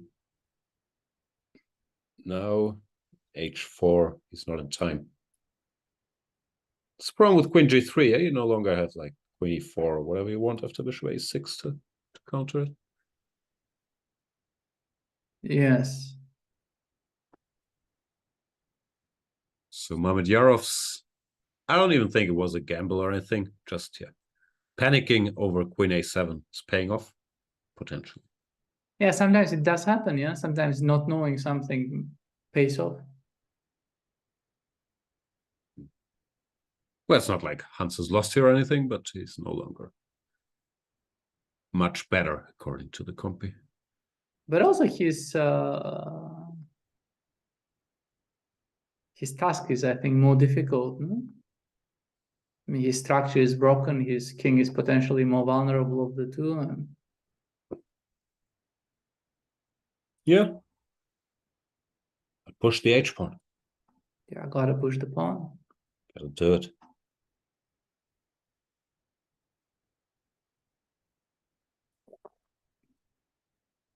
Now with the clock ticking, you have Mamedyarov there, probably nodding. Afterwards, he'll say, "Yeah, I think b6 is normal." Yeah, sometimes he does this. Yeah, he misplays the opening, and then the tactical skills carry him through the day, and then he will tell you how he outplayed you in the opening, you know, and showed impressive preparation, and then you begin to wonder. It helps. If you're so strong, you can back up a lot of stuff. Yeah, I mean, like. Yeah, no, being strong in chess is actually very helpful. Yes. For winning arguments and games.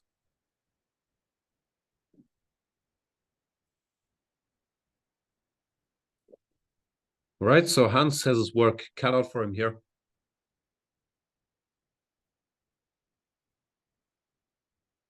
Are you familiar with the German fairy tale Hans im Glück? It's a restaurant chain, right? Oh, I think it is actually, yeah. It is a restaurant chain. Yeah, that's how I know it. Ah, yeah, it's true. Very true.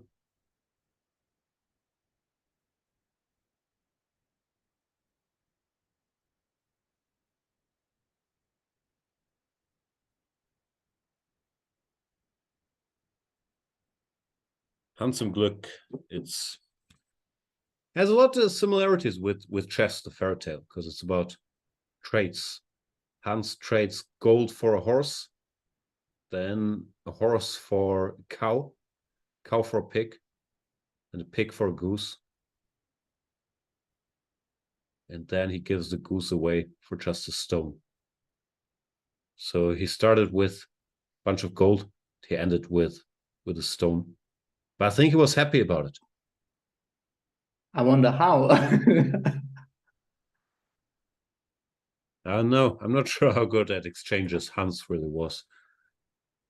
No, but if he was happy about this, there must be some sort of a point to the story, right? There must be some moral.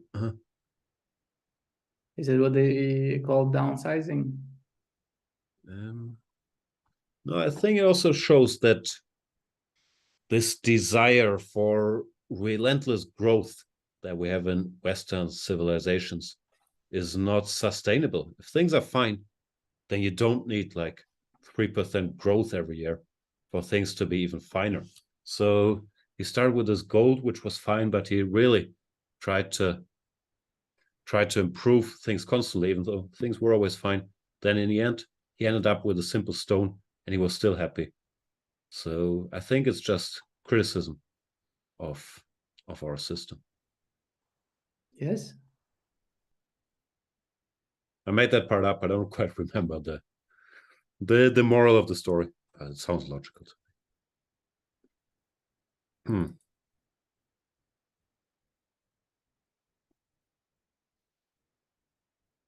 Maxime. I would lose this to Maxime most of the time. Wesley, he's lucky that he's not me. But this is a dangerous position, right? His a5 pawn is sort of fixed on a dangerous square forever. And his g pawn could also be fixed if white ever gets to play g4. It's very dangerous, no? Or optically, might be equal, but... Optically dangerous. You'd probably go rook a7, right? Kick the bishop. Where does the bishop get kicked to? Maybe c5? Yeah, and then maybe rook b7. I don't know if it's possible to take and play rook a7 back. I saw I had a vicious double attack in the end, but I'm not sure I would win. Yeah, take, rook d6, say rook c4, rook e6, king f7, rook e2, g4, and it will be like yesterday. And white will have chances, and it will be a draw. Draw, yeah, fair enough. A lot of defensive resources in good old chess. Still, not a dream scenario. Maybe you can go here as well. I'm not sure what's better. Probably be similar, right? Same.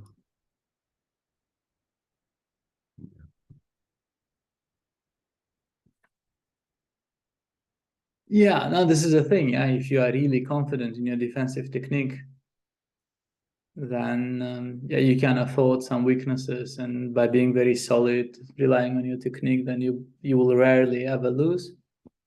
This is, I think, what these people have been doing, right? Fair enough, yeah. There's also Wesley's style. No, he tries to play correctly, but he's not going to take risks if he doesn't consider it to be the correct openings. No, so if it's the Berlin and holding it means he has to suffer a little bit, he's willing to do it. Yes. Chad is informing me that in the end, Hans loses the stone too and feels relief because he doesn't have to carry this weight anymore. Okay, this does make sense. Okay. Then it adds up more than all his expert dealings.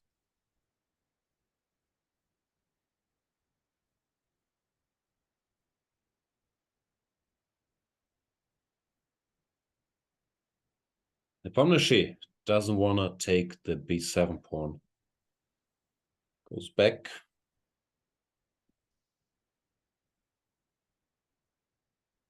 Yes, Alireza will castle. Now what does he want?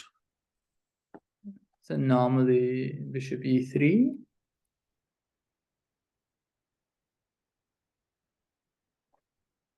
And once again, there is f4, right, on the horizon. Similar to what we had now, c4, f4, and so on. c4, f4, yeah.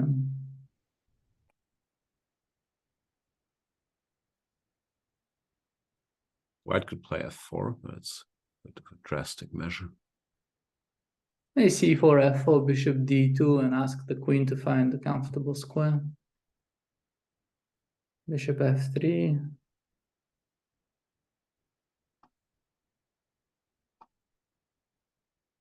And if c5, you're ready to start taking on g3, right? I'm not sure. No. Take fg. f3.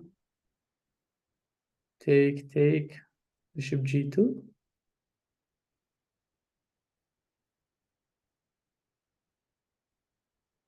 Not sure this is enough. Queen c3. Yeah, it's better for white. I guess so, yeah.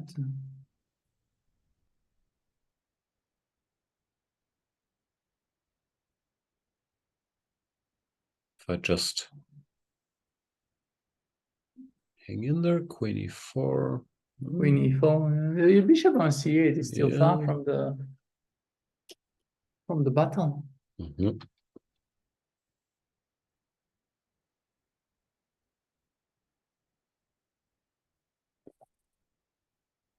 So what else can black do?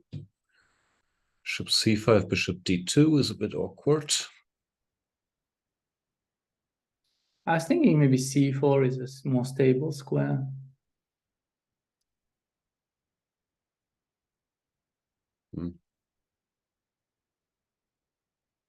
Also stops c4. So some move. And I know bishop e5, bishop c5.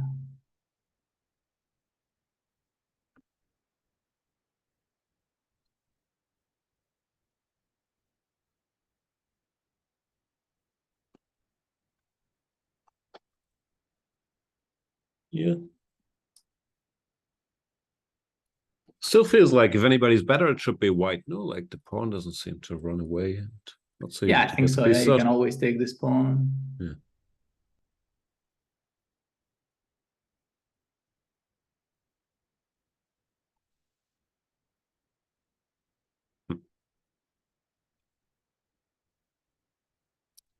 Alireza did castle. Pomnishi. Oh, look what Mount did. Saying now that a7 is no longer hanging, I can finally play b5.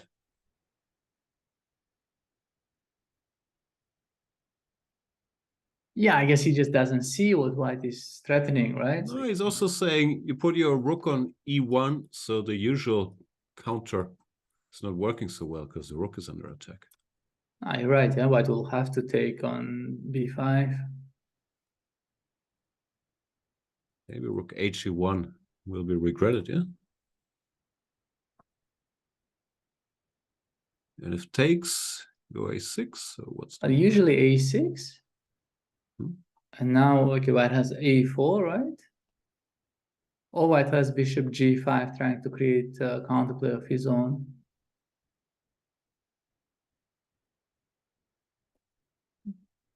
Take bishop f6, who knows? G6, queen f4 or g5. Yeah, you better checkmate quickly here, yeah? This doesn't look like checkmate.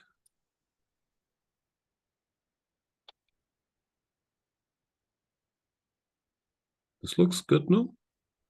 This looks good for white, yes. Black has to react differently. But not so easy to cover everything, no? King h8, queen h4. Yeah, queen h4 and then h6, bishop f6, white keeps some attack. Yeah? Quite some.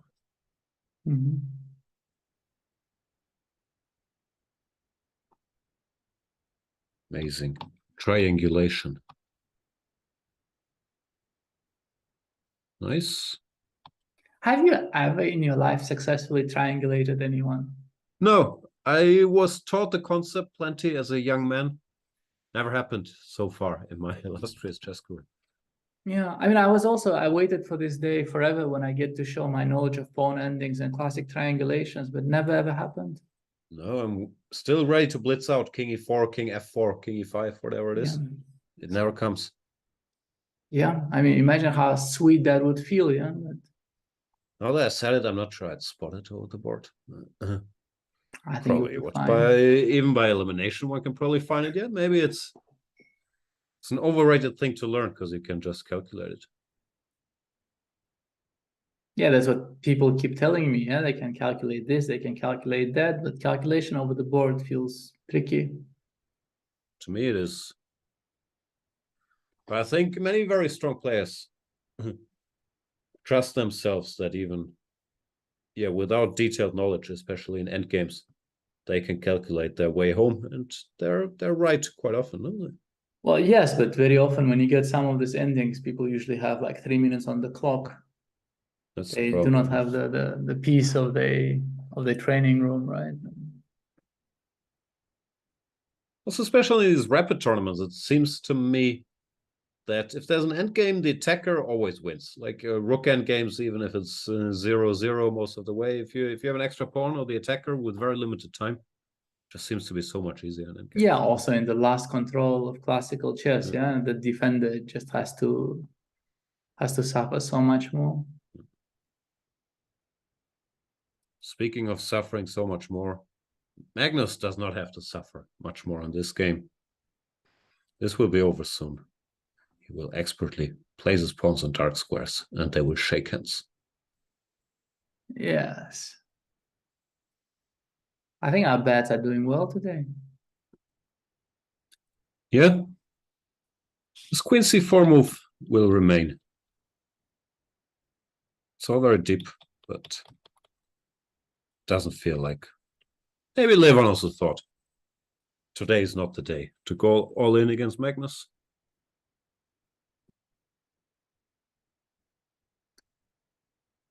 Actually, Fabi's game, there's some potential there. Ooh, this happened. Queen d5, bishop f2. Yeah, he went for it. He grabbing the rook. And now,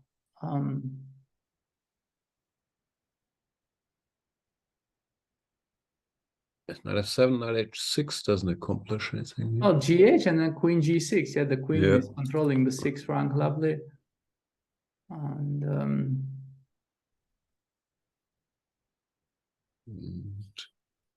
knight f7, rook d6.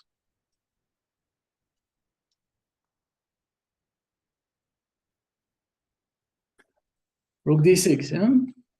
Not sure if I'm threatening anything, but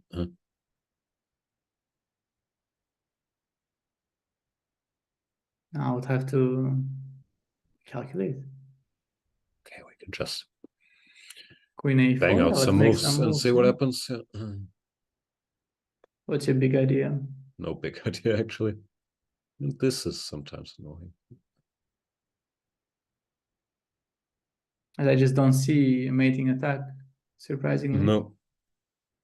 Maybe you can go g6, threatening knight h6, but even this is a perpetual check threat. Yeah, but again, gh is a threat. And ag, and now knight h6 looks like a perpetual check, right? Yeah, but white never wins here. Rook can't move because we're first to Yeah, get bishop d2, and then black has at least a mated. perpetual check. Yeah. So, Carlsen game ends in a draw, not surprisingly. So maybe if I should just recapture and say no rush.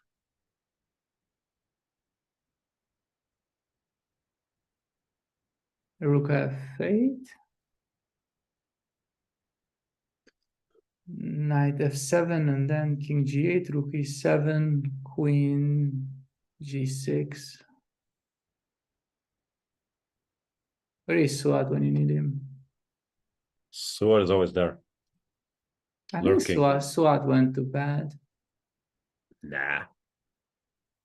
Sword doesn't go to sleep at 9:30. Well, it's 9:30 in Germany. It's not 9:30 in Turkey. What time is it in Turkey? I don't know. It's not later than 10:30. Maybe 11:30? Unlikely, right? No, 10:30.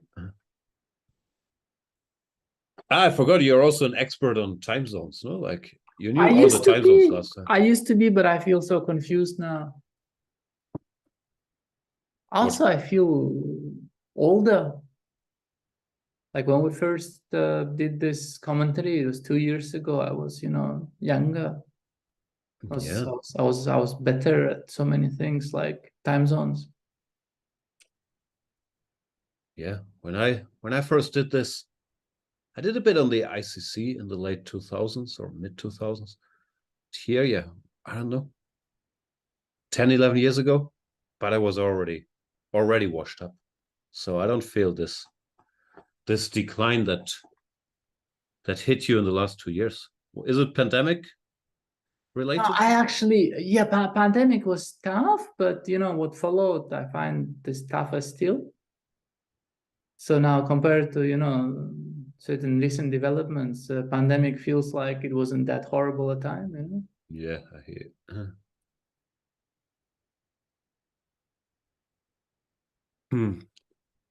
No, I understand.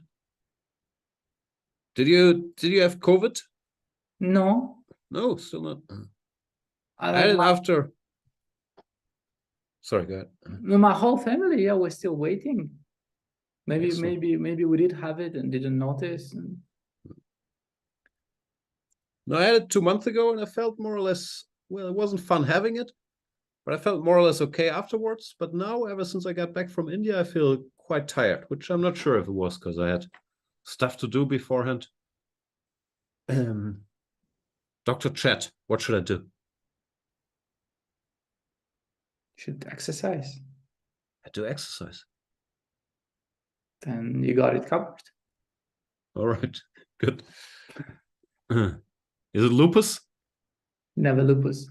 Okay, good.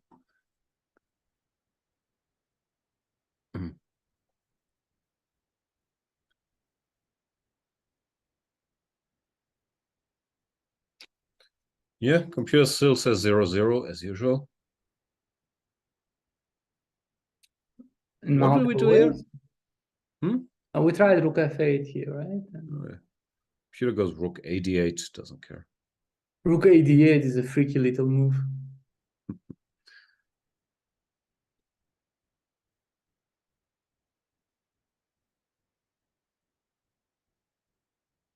Oh wow.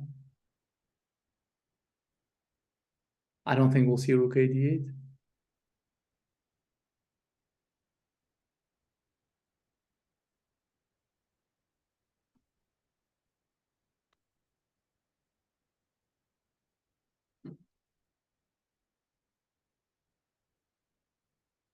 Fabi's thinking, does he have a direct perpetual? He doesn't have a direct perpetual, no, even if he wanted to, which he doesn't.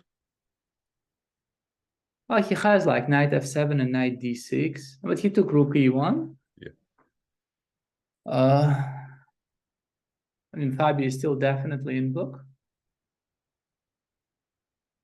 You think so? No, he's I starting mean, to take he's in some book time. as in this line existed on his computer. Yeah, he probably didn't remember it very clearly, but it did exist. And rook f8 is a bad move, right?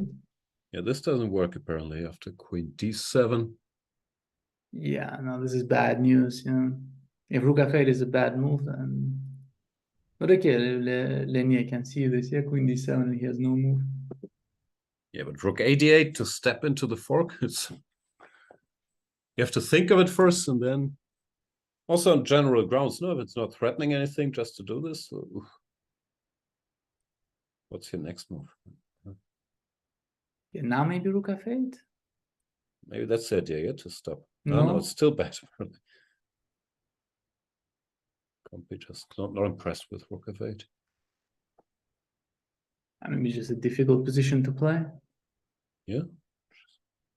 g6 apparently. Nah, okay, white will win this. So white's moves seem easier, no? Like assuming you can calculate, but push the pawns, keep the piece in the middle. Yeah, this is a monster knight on e5. Yeah, the one that Alireza abandoned so easily yesterday. Bobby's not going to give it up. No. Okay. So our prediction looking good so far. Seem. Now this happened, but then not rook a7, but rook b2. Yeah. c3, rook a2. I know, maybe he's finding a better version of this line. Compy not impressed with what he's doing. Compy said rook d6 here, and he must suffer. Take the a-pawn survives. Not sure if winning, but yeah, just Mr. Computer's thoughts. So now rook a2, d6, I guess.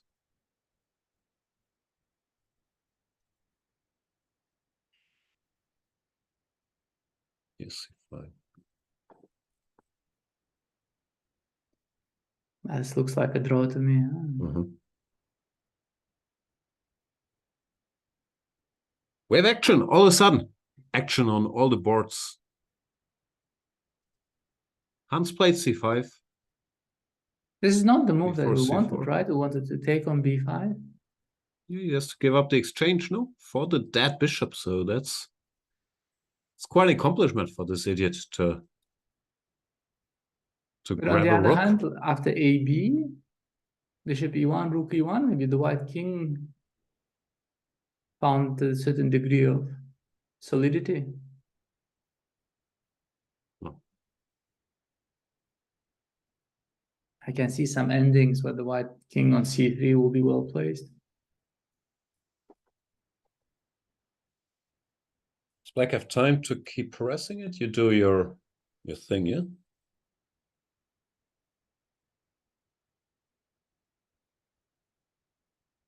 Bishop g5 or maybe even rook a1, no? Some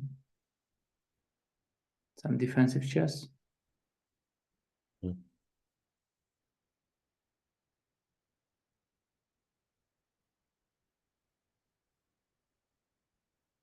You'll take the pawn.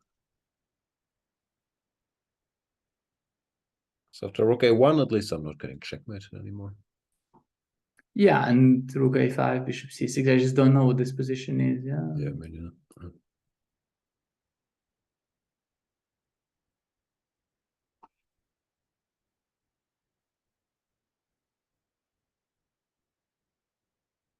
Yeah, who knows? Yeah, h4 and then it's a fight. Yeah. But I wonder, yeah, if there was something wrong with CB. But they're getting this, right? They're getting this position. Yeah, no, nothing wrong. CB was the first computer move. a6, bishop g5, queen c6, as you do. And the fight continues. Some sick lines. Rook c1, king f8. Looks more difficult for black than for white, right? To find all this. Yeah. Yeah, okay. This is on the board. Yeah, d6, apparently good move. Which this one is believable. Or they're all believable, but this one seems spottable as well. Yeah, Hans d6 has looks to good, suffer. yeah. Yeah. CD, CD, and Just tying white up to do anything nasty himself. yeah, white is probably under a bit more pressure here, because at the end of the day, black has more rooks. Yeah. And the rooks also have stuff to do potentially, like especially after d6. Yeah, if I had to bet, I would say maybe white missed d6 as a possibility. I think it's an easy move to miss. But Mamedyarov goes a5. Which is the move that we sort of mentioned first, right? Maybe the more natural of the two. Was also my instinct, but it's very wrong apparently. Now white is much better, like according to the computer. Is rook a1 good? Computer wants this. h6, bishop d2. And b4, yeah. Chess is a tough game, man. This position also, it's not any human structure knowledge or whatever, doesn't help at all. So it's even more ridiculous how easy it is for the computer while one can't spot these moves. Yeah, no, this is not, yeah, nothing that we see every day. Yeah? What kind of structure is that? But yeah, after a5, apparently Hans is in business. Rook a1, also possible, and yeah, whatever. It's a fight. Computer likes white here, even here.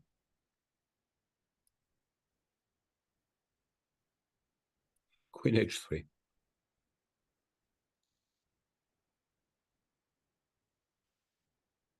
Yeah, the endgames today must be nice for white. Yep. This pawn will get moving b4, b5 at some point. King well plays on c3, as you mentioned. So we have action there. Both sides giving each other chances. Yeah, there's a5 with 112 on the clock. Okay, it's easy to say once you saw what the computer has to say. But yeah, after d6, black was better. Now it's plus 150, which is a lot. Yeah, when you're playing a real game, I don't think this 150 is very relevant. First of all, you don't know. No, but I could believe that d6 was a better move. It also looks better. d6 looks much better, yeah. But okay, this queen h4, bishop d2 is of course a really tough find, yeah. Yeah.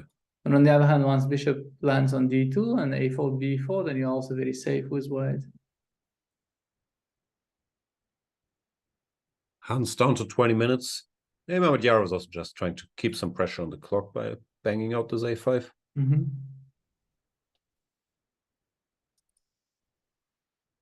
In the Pomnishy's game, the pawn has landed on f4, which, yeah, we looked at bishop d2. And he's taking his time now.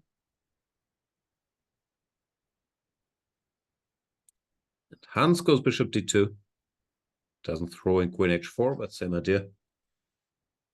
Why is it worse? I don't know, maybe it's not. It's worse apparently. Okay, it's also random. No, queen e7. And queen on h4 was stopping that.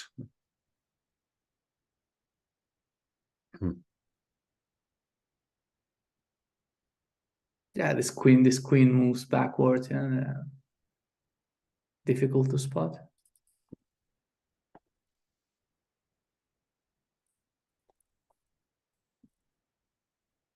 Oh, and as you saw coming as well, rook f8 played by Delinier, which in computer lingo is losing queen d7 now. It's a winning advantage for white. Yeah. No, I mean this game had a disaster written all over it for black from the get-go, right? And I don't think queen d7 is too difficult for Fabi. Yeah. No, it's still strange, no? Like, because if you're checking this opening, and until here it's 0-0-0, yeah, and still, when you're watching it live, you can feel where it's going. While I'm at least often guilty of this. I'm not sure about you. If you're looking at a line for someone, and you say it's 0-0, then you feel like, yeah, okay, it was 0-0. Idiot has to find some moves. How bad can it be? But sometimes it's a completely different feel you get from watching it, no, even if you know that. I think, like in human terms, white had the initiative and black had to solve problem. This already is quite a lot. Yeah, but the 0-0 doesn't tell you that story. You're like, we need better engines. We need engines that tell us white has a bunch of options and it's still 0-0, and black has to make good moves, and the third best move is losing. Okay, that you have this engine. What's that? Called your brain. Ugh. I was hoping for a different answer. I was worried that's what he would say. No, but of course, that's also what keeps seconds or trainers in business, because, okay, no one can argue with the computer when it says it's 0-0-0. Nowadays, the position the computer will hold, but still deciding what's good to play and what's bad to play and what's tough and what's surprising and so on. That the human element might still help a little bit. Still, your brain. I think Fabi's engine will come up with queen d7. Yeah, Fabi will find queen d7. Also, queen is attacked, has to pick a square here. So this is the point.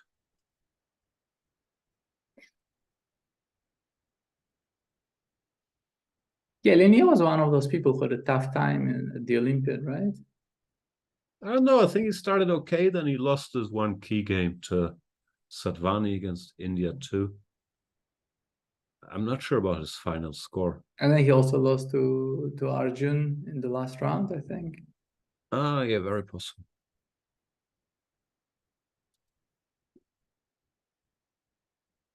But the whole US team seemed to have a tough time, no? Like, Levon had a very bad tournament. Fabi started terribly. Wesley was kind of normal, but also didn't crush everybody on board three. Had a bunch of draws. And Shankland also had his problems, right? Did you see his pre-move? I saw his pre-move, yes. Yeah, that didn't work so well. Yeah, no, I think they probably all lost rating. Yes, I'm not yeah, sure the about entirety Wesley. of their team lost rating, I think, in the same way like Norway. Yeah. No, it was a rough event, the Olympiad.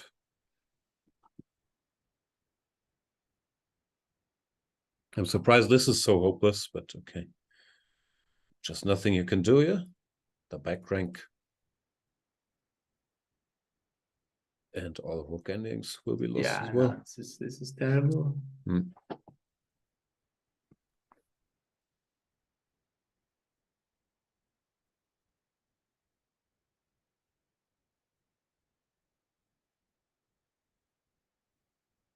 Helmut is saying, thought experiment. You're given Stockfish top 3 moves in each position without evaluation score and shuffled. Do you stand a chance against Carlsen or not? Interesting. This question is so off. I can't even process the question.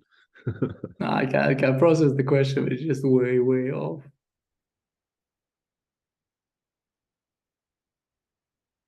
Why is it way off? I think you'd be 99% favorite against Carlsen. No, if you. No, but he also gets the top 3 moves, no? No, I think the point is that you only get it. Okay, no, then I'll win. But I thought he also gets the top 3 moves, and we always have to pick. Well, then you just play advanced move to chess, play. yeah, in which case he's a favorite. Yeah, but not quite, because there's no evaluation. Yeah, so you don't know which one is the top 3. No, I mean, he's less of a favorite in advanced chess than in normal chess, but he will still be a favorite.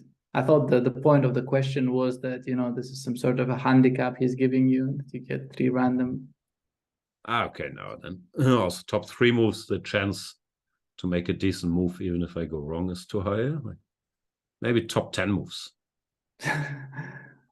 No, I also think that, if you were given a 3rd best move in every position, it's probably also this would useful enough information. Yes. Because I can probably recapture pieces and avoid the obvious traps where it's not a good move. Yeah, that's. No, I thought he also gets the top 3 moves, and then how big a favorite he is. Top 3 means in some positions might give you a very bad move, though. Yeah, but there we could probably spot that spot, no? Yeah, no, I think this is not a contest. The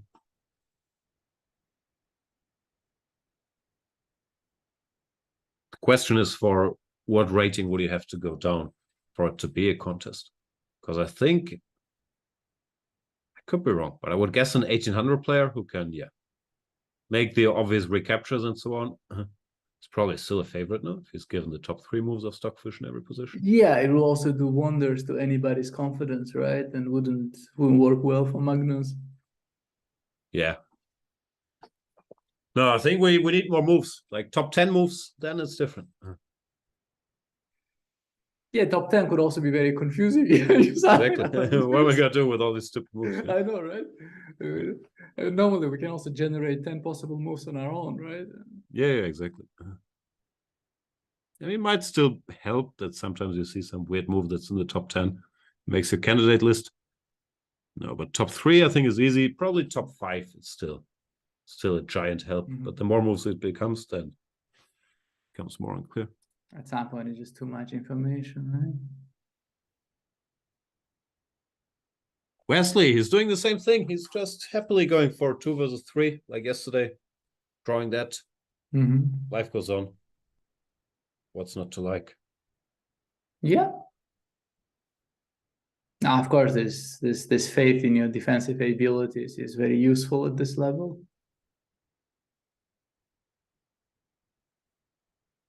I'm glad you added in your defensive abilities.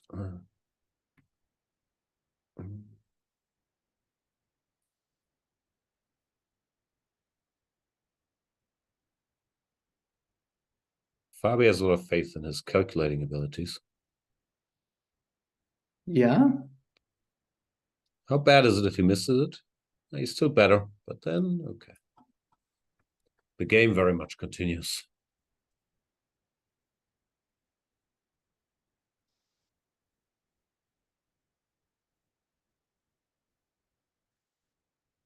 It's a much better version for black.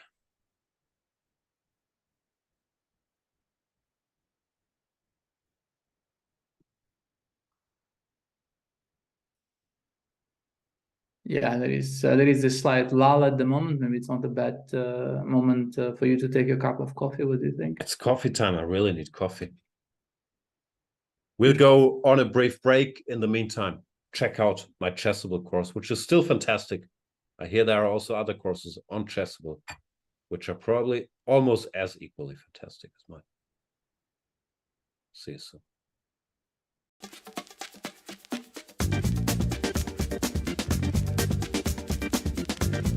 E5. It's E5 Patzers. A complete repertoire against 1 E4 based on 1 E5, now available to study with Chessable's unique Move Trainer technology. The backbone is the Marshall Gambit against the Spanish, with 3 knight f6 against the Italian. Jan Gustafsson has revisited all these lines he has played for 20 years and worked on as a second for Peter Lecko and Magnus Carlsen, amongst others, with the help of the most powerful engines out there, Leela 0 and Stockfish 10. This has led to many new discoveries and a repertoire ready to master on Chessable that can serve the student for a long chess career. Maybe e4 doesn't exist after all. E5, it's E5 Patzers. Our moves. Yes. You tell me black moves. I tell you black moves, you tell me what moves he made. You make sure you hit the clock, you know what to do. 3 minutes blind? Let's go, let's try it. Let's see what happens. It was very cool to be in Armando's bar late at night in Barcelona playing chess. Let's go. My opponent's name is Gentil, and he's a genteel kind of guy. I mean, he was just really funny and fun. And we played a bunch of games before we played this one. I knew his level. That's why I knew I could challenge him at blindfold chess. D4 again. I need to out. Maurice, this time I gotta fix this problem. Don't listen. You don't speak. She speaks, not you. Okay? Thank you. Bishop B7. Bishop B7. So we started this game. I had only 3 minutes on the clock. I played B6. It had been effective before. We'd played a few openings in this line, so I decided to try it yet again. A3. You got smart. You got smart, finally. All night playing. After all that. C5. The opening went pretty smoothly to this point, and then he played the move A3, a deep move. I kept trapping him by putting the bishop on B4 and stealing his e-pawn. So he decided no more, no mas. I didn't want to see it, so he played A3. I thought it was pretty funny that this move was going to bite him on the butt later on. I played C5, and now D5 is probably the best move. He played knight to F3, allowing me to trade and get into some kind of Sicilian formation. F3. Knight C6. And now knight to C6.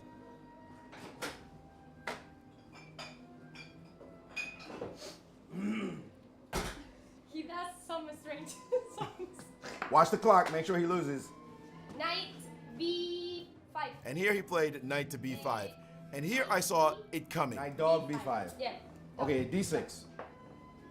Pawn to D6. D6, and I was praying that he would play this line, and he did. Bishop to F4, an aggressive move, attacking the pawn on this D6 square. Of course, it's a point of concurrency, as I talk about in my course, as 3 things are converging on that point, and I have only 2 things that are guarding it. But look at all the pressure being applied to that square. I have only 1 move really, and that is to play E5 to block the bishop. It looks like a defensive move. I love moves like this. You play a move like E5, it actually is an aggressive move. He played bishop to E3. What he didn't notice was when I played E5, attacking his bishop, I was actually dominating his knight on B5. It now has no way backwards thanks to this crazy move A3 that he played earlier. He doesn't like my knight. Oh no, I like your knight a lot. That just simply dominates this knight. It has no squares. All those circles you see are covered by one thing or another. Either it's my pieces guarding the squares or his blocking him from going in. Domination is something that crops up again and again and again in chess, and it was great that I was able to do it. Within 9 moves, I was stealing a piece. How's his clock? 150. My clock? 2. Knight D4. Dog 4? Yeah. Pawn takes, please. He put his knight back to D4. Of course, thank you very much for lunch. And then he took, and now it was just time to develop my pieces. Okay, I like my position. Bishop E2. Bishop E2, Bishop E7. King. King what? Castle, okay. I'm same. The king. Yeah, it was a pretty funny scene with all the people drinking and laughing. It definitely made for a lot of fun. B4. What? B4. Boy Pawn, 4. pawn, Okay. B4. Now he played B4, being aggressive, and so I knew that I was going to have yet another opportunity to come after him. F3. Pawn F3. Smart man. Before I lose my E4 pawn. I see. Queen C7. I like that, huh? It's just a test. Okay. Wait till I get... Queen E1. Queen E1. He failed the test. And after Queen E1, he's looking at the board. Meantime, giving me free pieces. Oh! Boom! Boom! Give me the piece. Give me the piece. It's my piece. He failed the test. He failed the test. God. Yeah, it's Now, bad. what do I do now? Now? It's late now. Talking about what do you do? You cry now. Bishop D3. Bishop dog 3? Yeah. Now he played bishop to d3, and then a funny moment happened. This was crazy. I asked to play queen takes on c3. I want to play queen takes c3. And my assistant is trying to help me out by telling me not to take on c3. But I'm like, what? What are you talking about? She's saying, no, there's something on the board. I'm like, I want to take on c3. And both of them are looking at the board, not realizing that I can take. Finally, I said my rook is on c8. And they're like, oh, you can take on c3. That cost me a lot of minutes. I was so upset. He has a queen on e1 and have a rook on c8. Queen takes knight. Go. Remember what? Queen takes knight. What is this warning? Remember, it's a free piece. All of a sudden, I heard I only 10 seconds left on the clock, and I had to blitz the rest of the way through. Of course, I'm up 3 pieces. You can count 3 of them. I should be winning this easily. 15 seconds. Me? 15. Knight e6. What? E6. You have 9 seconds. 6 seconds? What have you been doing, Issa? What the heck? But unfortunately, my time ran out, and he won his first game against me in all those tries. Okay, we King H1. Queen knight takes e4. we flag. How did we lose on time? How can we lose on time? We had so much time. Pretty funny though. Blindfold Blitz is always hilarious. This turned out to be a lot of fun. We took it all in good spirits and had a great night hanging out at Armando's bar. So if you're interested in these types of geometric ideas, you can look for my course on Chessable. The title, The Secrets of Chess Geometry. I want a new partner. It's all right, we're good. I We're want to good. play normal chess.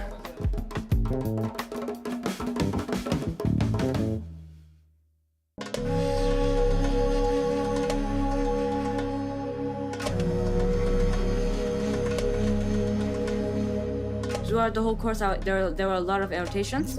This one game, I was playing against strong Czech Grandmaster, Indian International Master Bharat. Magesh took over in his group classes. Once he reached this kid, is super talented. He's really good at calculating. He's really good at the openings. I think 2700 is gettable in another 3 years.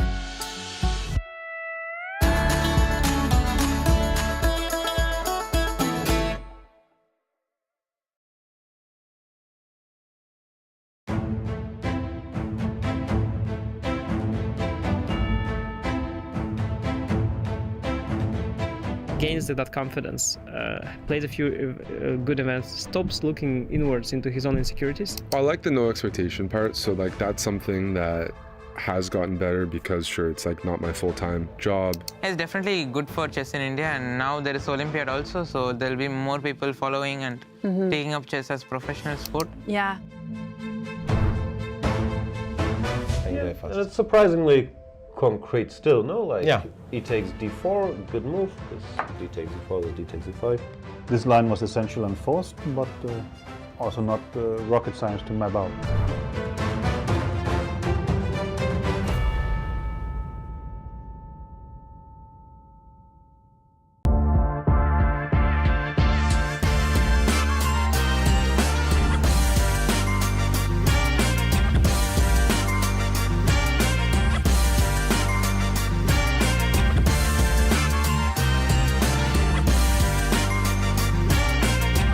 Oh, he will go queen h5 check with a double attack. Attack the king and attack the pawn. And you thought, no, can't have that. I don't want the double attack. And so, with this very good insight, you chose the move g5, trying to block the queen's access.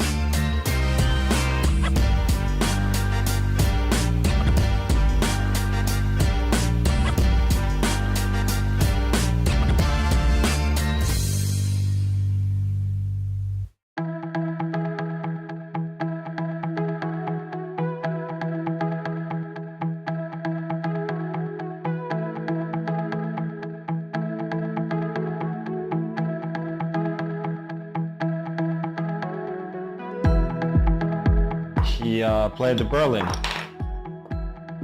which I sort of expected, but I didn't really know what to do against, because in reality very few people do. When we are playing an even game against someone of similar strength to us, usually we need to give something in order to obtain the initiative. Just how shrewd and cunning Alireza can be, even with very little time. I want to show you a game just to prove that I play these lines that I played against former world #2 and a bit of a superstar, Gustafsson.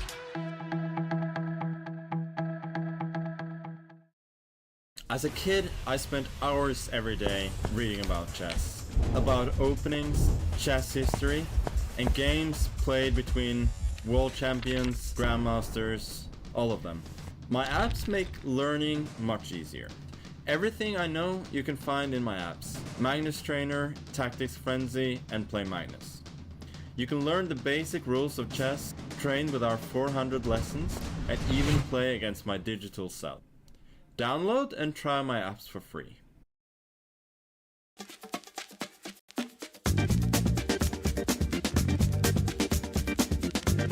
E5, it's E5 Patzers. A complete repertoire against 1e4 based on 1e5, now available to study with Chessable's unique Move Trainer technology. The backbone is the Marshall Gambit against the Spanish, with 3 Knight f6 against the Italian. Jan Gustafsson has revisited all these lines he has played for 20 years and worked on as a second for Peter Lecko and Magnus Carlsen, amongst others, with the help of the most powerful engines out there, Leela 0 and Stockfish 10. This has led to many new discoveries and a repertoire ready to master on Chessable that can serve the student for a long chess career. Maybe e4 doesn't exist after all. E5, it's E5 Patzers. Our moves.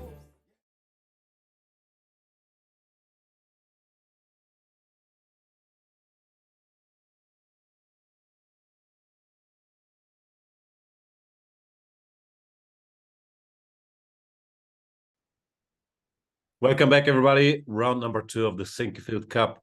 One game is already over. The world champion Magnus Carlsen drew with the black piece against Levon Aronian. Not too much happening there. Another game is probably about to end.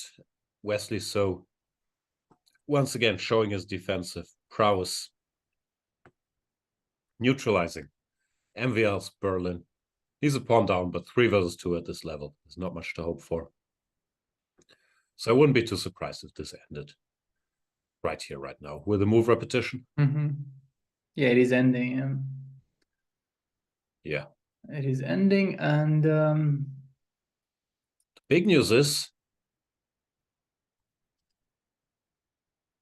I was going to say your boy, but I should say your former boy, Fabi, missed queen d7, which was winning directly according to the computers, with, yeah, the key line being rook f4, knight f7, king g8, rook e8, and if takes, black's just defenseless against rook e6, rook e7, rook e8. Instead, he played queen to e4, after which he's still better, but yeah, it's now not he over plays yet. rook a d8. Yeah, this is not the time to play rook d8. The time was a move ago. Yeah.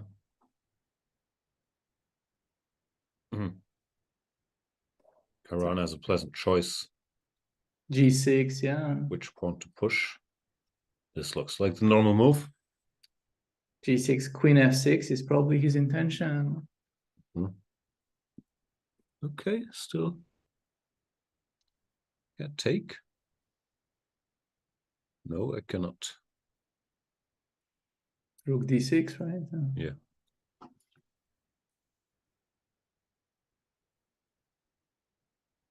I miss Suat.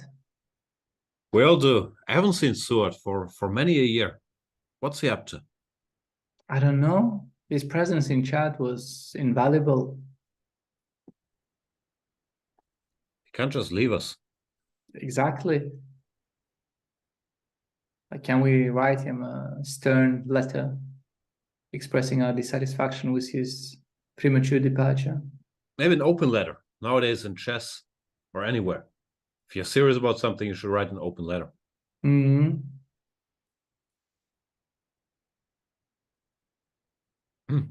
How do we phrase it? Dear Grandmaster Atalik, dear chess community, we have noticed that you departed early during the Sinquefield Cup, and we do not appreciate such a behavior. We do not know what to do, what to talk about, or how to keep the chat in check without your presence. As a senior member of the chess community, we would like to remind you that with great power comes great responsibility. Exactly. And abandoning the chat after 2 hours certainly does not live up to the standards that you should measure yourself by. Respectfully, Rustam, Kasimdzhanov, and Jan Gustafsson, or Chess 24 community. Yeah, maybe that's in there. But we have Lawrence Trent. In the chat? Yes. So not only did we lose Suat, now also we have to deal with Lawrence? Yes. Ugh. It's a tough day at the office. Yeah. That is rough. What's Lawrence up to? He said that your boy has come to save the day. Him being the boy, I guess. Yeah? He's the boy. The boy wonder. So I'm a bit confused. He didn't make his Grandmaster title yet? I think he's still looking for sponsors. Someone has to give him a lot of money to go out there and pursue his dream. His time is very valuable. I understand. I mean, I'm also looking for that, but it was not much hope. So last time I checked, you were already Grandmaster, no? You need to... I don't know. I was just find a different angle. I was also looking for people to give me a lot of money, but... Yeah, But that is not that I happening can relate anytime to. soon. I thought they were paying you the big bucks for your expertise here. But for actual work. Okay, yeah. You're looking for passive income, as we all are. Lanier's position is a bit passive. Yeah, it looks absolutely awful.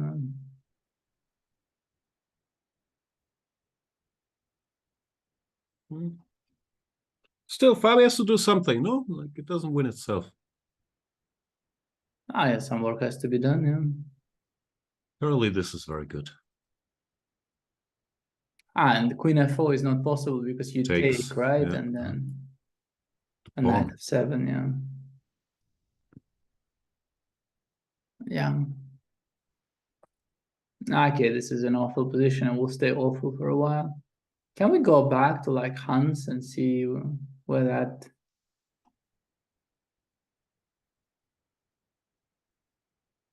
You remember what happened how here? he had this bishop on a5 doing nothing? To remember. And now he has the bishop on a6 doing nothing.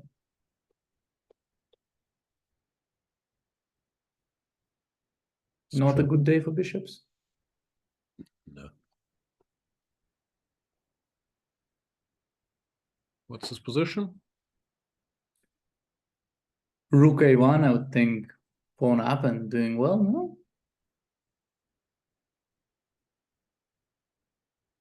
Pin? I thought pin, yeah, but then you have queen a6 and counterplay, you know?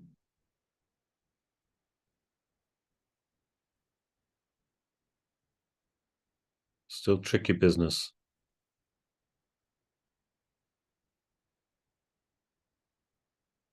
But so far, Hans is doing well, putting pressure both yesterday against Levon and today. Lawrence Trent is saying, keep rook activo, or do we lose the rook weirdly? Rook a4 and king b3, white can try to trap that rook, but not successfully, right? King b3, bishop b5. Yeah, just rook b1.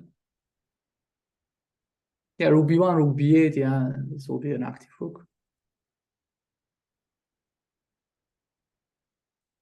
Lawrence, I haven't seen in forever, like in real life, I think. He's not that far away. He's in what, Berlin? Yeah. Anytime you want to stop by, it's just a little trip. Oh, Berlin is far away. It's not that far. Well, I mean, you live so much closer to Berlin than I do. That might be technically true. Not only is it technically true, it's also practically true. Yeah. But I see Lawrence constantly, so I don't have as much of an urge as you to go visit him yet. But Hannah, you tell me, the Chess24 offices in Hamburg, They no longer exist. they no longer exist. Yeah, this is No. also end of an era, right? Yeah. It's just my basement now. What happened to that lovely space? Yeah, this was such a nice location, right? I agree. I'm not sure. I'm not sure who's in there. Probably one of these upstarts. Like, what startups do we have in Hamburg? Like vegan chocolate. I think they make vegan chocolate in there now. Vegan chocolate. One key ingredient that has been missing from my life is vegan chocolate. You probably didn't even know. But wait till you try it. Yeah, I mean, soon we'll have vegan computers and processors, you know, and cars. Aren't they already vegan? Yeah, they're already vegan cars. Yeah, this is a thing. Yeah, this is actually a thing.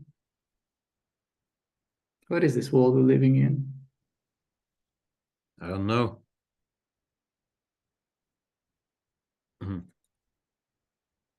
Is it time to be the old man, the get off my lawn, the crazy startups with your vegan chocolates? Maybe we should just embrace this beautiful innovation. Rapper Capital Bra, he brought us iced tea. Would life be worse without Capital Bra iced tea? Definitely. Can we go like bishop e4 here and put this bishop on d5? Or does this blunder something? I don't know. I can read that this is the first computer line. King d3 and something, yeah. Something. Yeah. White is still better, but it's... But this is messy, yeah. This is too messy. Very messy.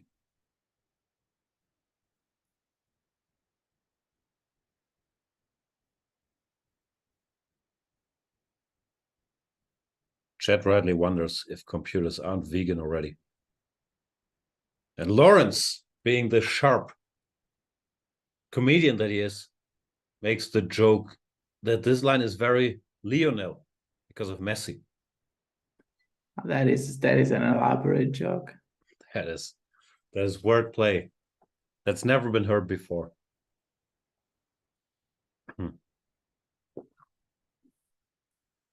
I no longer miss Suat. Now that he made the Lionel joke, it's set. Speaking of Messi, is this a draw? Yeah, but Black will Messi's have to defend this, right, for a while. Looks unpleasant. Takes. Ah, Suat is back. Welcome back. Ooh, Suat is back. We missed you, Suat.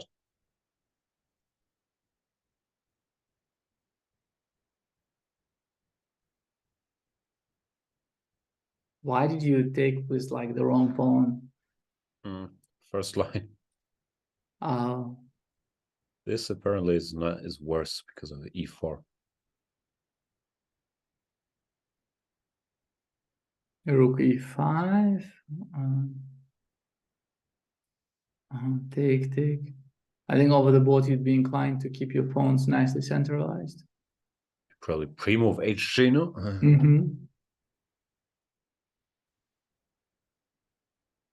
So why is FG better? Like E4 now?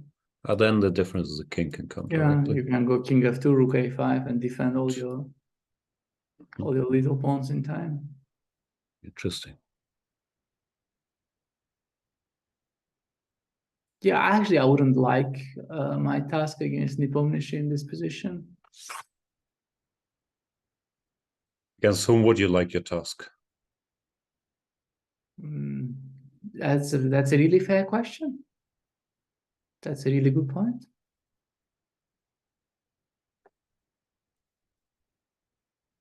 But Nepomniachtchi is supposed to be especially good with heavy pieces. I'm not sure that applies to rook endings or more to like queen and rook situations. Yeah, you have told this before. Yeah, quoting Magnus on this, but I know. Yeah, it's the only Nepomniachtchi info I have. The whole World Championship preparation was like, watch out for his heavy pieces.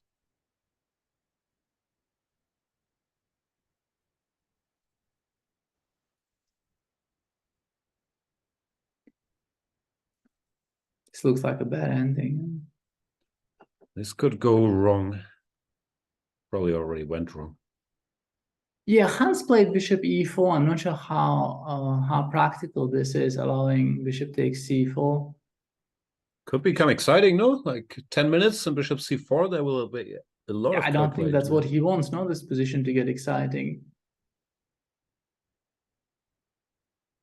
Also putting pressure on Schach if he has to sack that piece. Can he go c6? Then you just go back and say c6 really did not help your bishop. Yeah. No, I mean, if you force Mamedyarov to sacrifice a piece, he'll sacrifice a piece.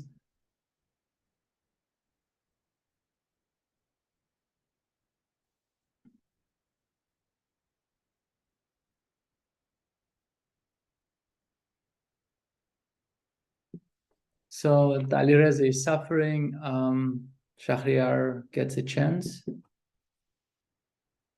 And Suat is back. Yeah, we got all our ducks in a row. This was a good 10 minutes. Yeah, life is good.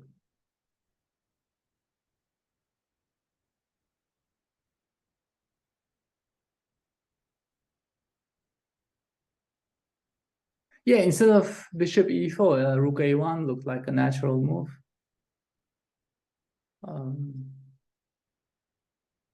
But not the best. Yeah, what is the best move? No, bishop e4 was a computer move. Like, it's hard to criticize it in that sense. Here, apparently, after queen e8, black is okay, more or less. Bishop c6. Yeah, the thinking bishop takes c4 just looks practically difficult to deal with when you have 10 minutes on the clock. Yeah. But Mamedyarov has to do it first.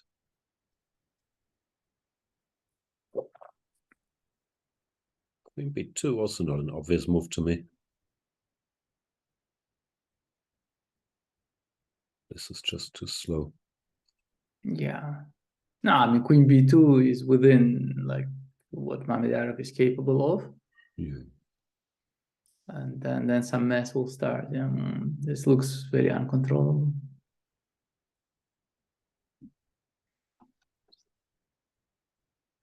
This could escalate quickly.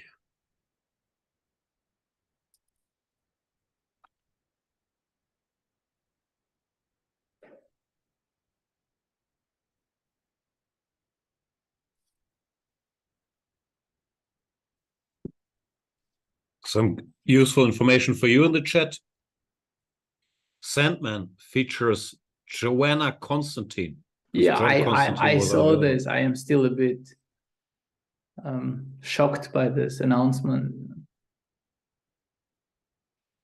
Can't imagine.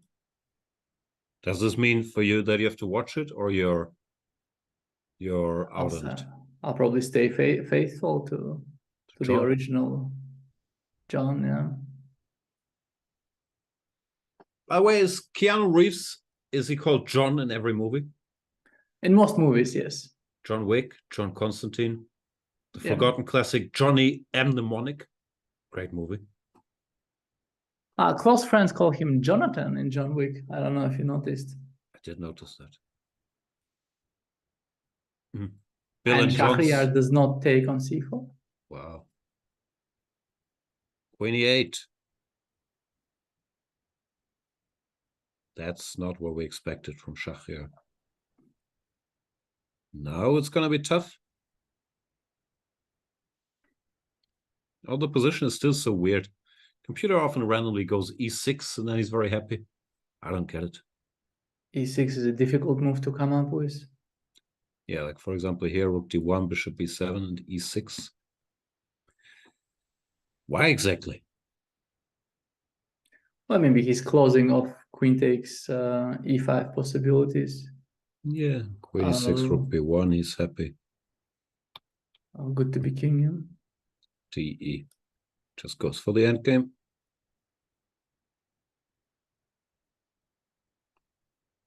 Yeah, it's a different sport, computer chess.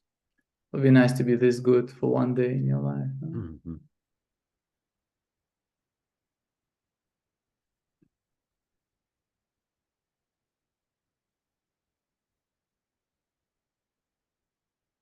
Johnny Mnemonic was an amazing short story by William Gibson, led up to Neuromancer.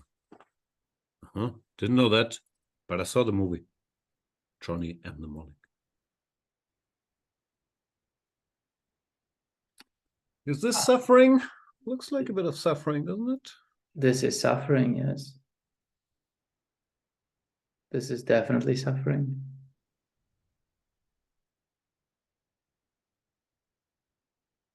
Could just lose this, no? With the passive rook. Once will come. Yeah. It's also very easy for white to play, I think. Yeah, you just kind of push your guys forward and black has to come up with some sort of a plan. Yeah.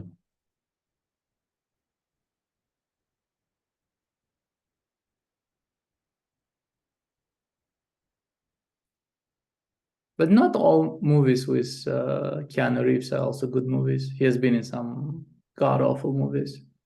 What are you talking about? Well, he has been in awful movies. I think we can agree on this. Matrix 2. Hard disagree. Okay, Matrix 2, first of all, is not a bad movie. Matrix 3 is terrible. What about Matrix 2 4? He's not in that, is he?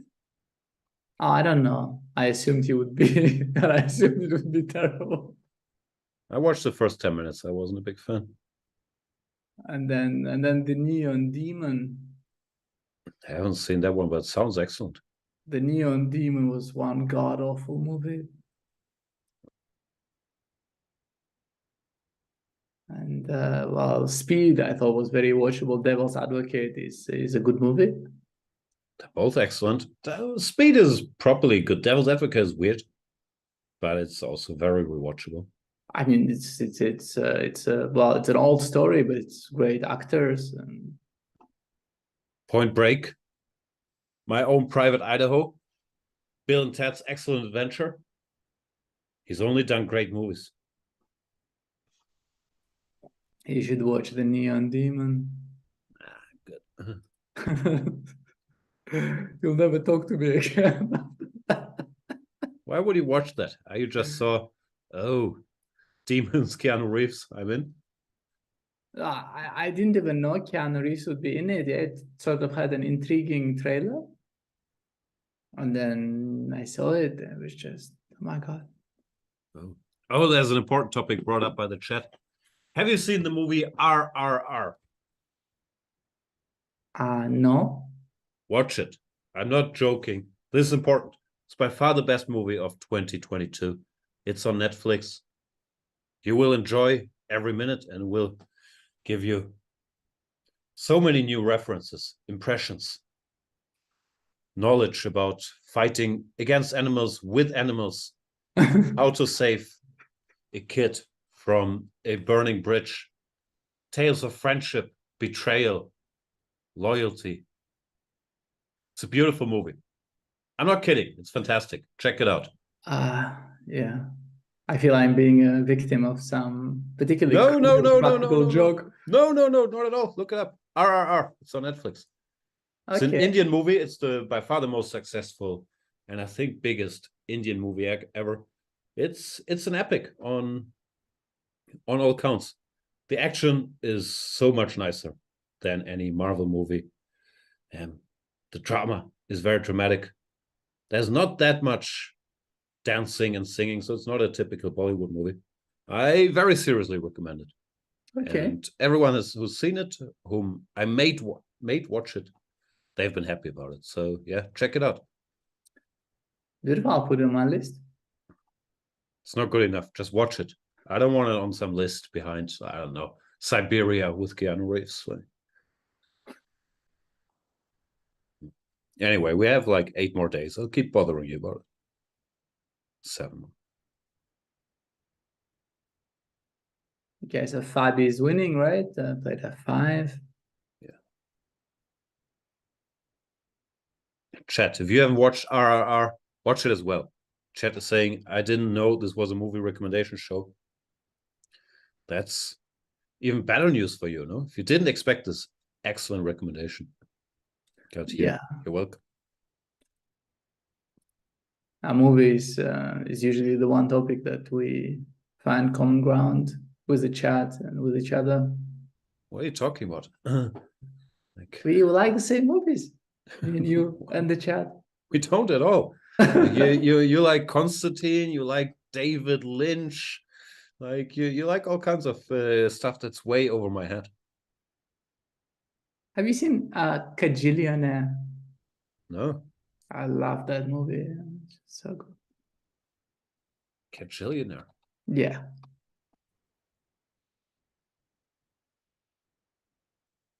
This was just so different. Yeah, just really enjoyed it. Nice. Oh, it has good reviews. I'll check it out. Kajillionaire is really special.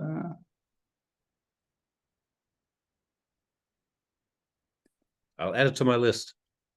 Suat is leaving us again. Yeah. No, So we'll talk about he says time to sleep, guys. Maybe he means we should go to sleep. I don't know. I got it from here. Bishop d5 played by Hans. He really wants to provoke c6, which makes sense.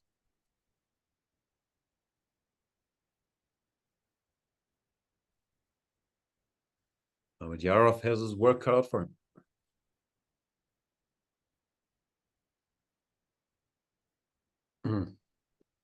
What move do you make? Difficult, right? d6 we can't do, then e6 will crush. c6 we don't want to do, because the bishop wouldn't be happy. I mean, normally bishop b7, right? b7 here. And now I'm like bishop c6.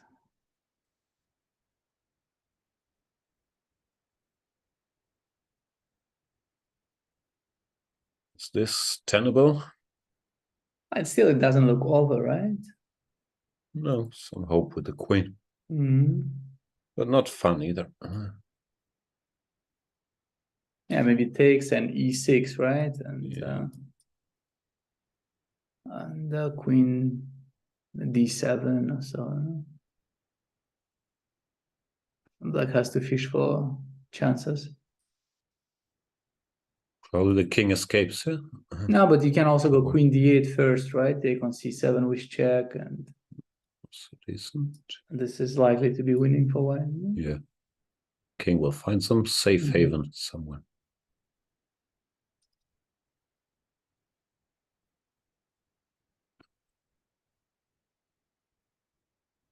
Takes. Can we fish for something here?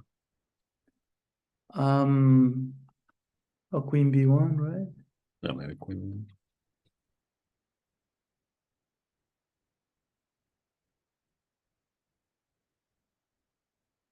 Yeah, I mean, it's better for white, but it's not over, right? King d2, and then try to sort of hide somewhere.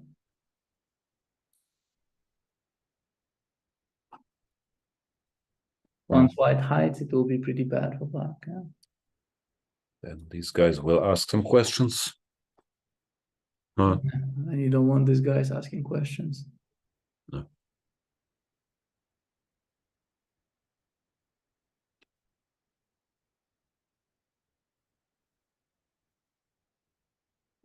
Yeah, he did play bishop b7, found nothing, but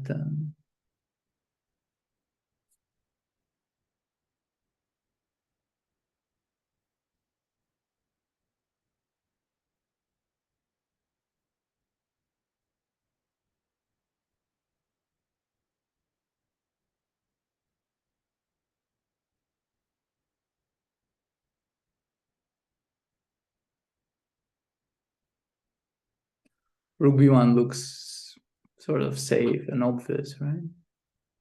Especially with little time, no? I mean, Yeah, it's not at too least much can go wrong. And to keep it safe.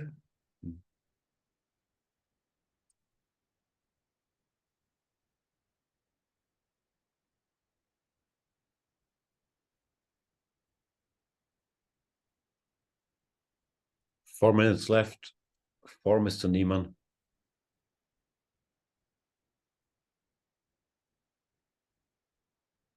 Where's Niemann from? Was he from Hawaii? Like, I know he's American, but Hawaii? I don't know. Is he based in St. Louis? Not, I don't think so. No.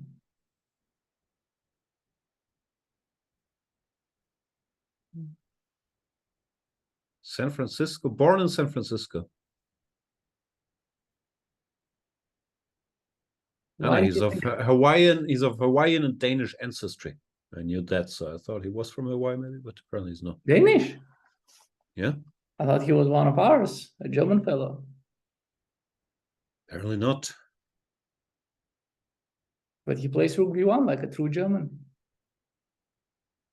I think other nationalities would have spotted rook b1 as well. I guess so, yes. Bishop a8.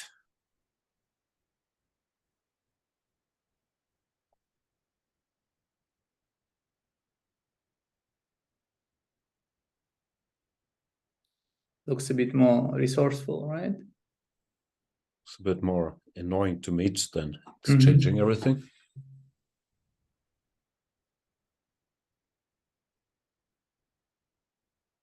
So takes.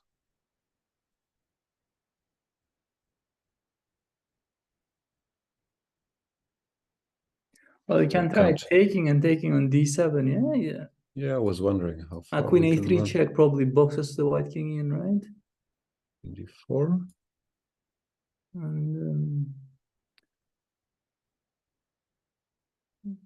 And you run to c6, right?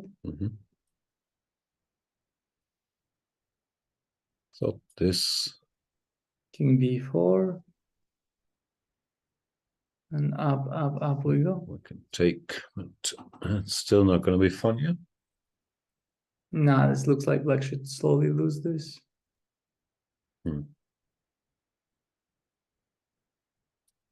Hans takes. But it's a difficult decision for white, right? To take and queen d7, allowing a million checks. Yeah. What are the alternatives? e6 doesn't do much this time around. To just d.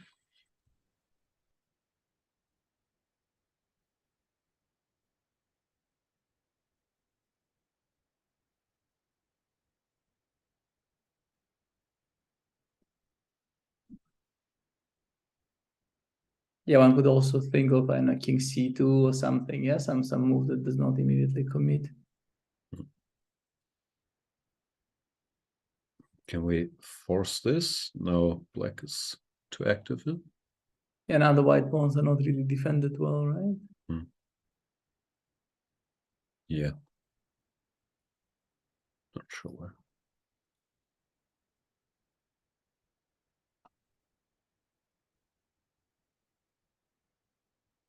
How many moves do they still have to make till the time control? This is move 31.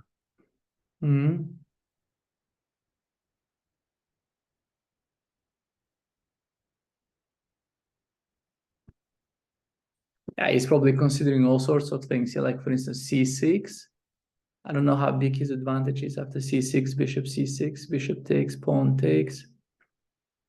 What about pawn takes? Pawn takes, I thought bishop like f3. c5, you just take. c5, queen c5. And yeah, similar situation. as queen endings are notoriously difficult to evaluate or play.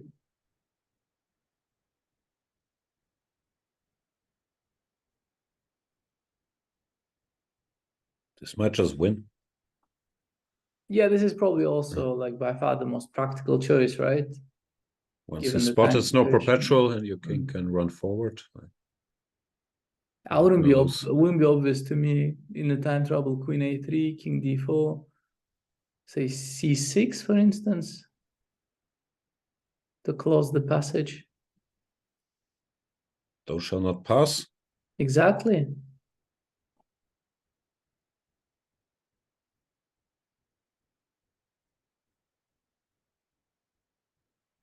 Yeah, it's way too hard to calculate.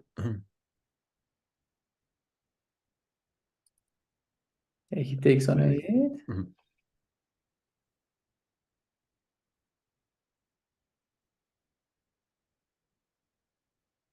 Nah, I should probably just take on d7, yeah, and keep it simple.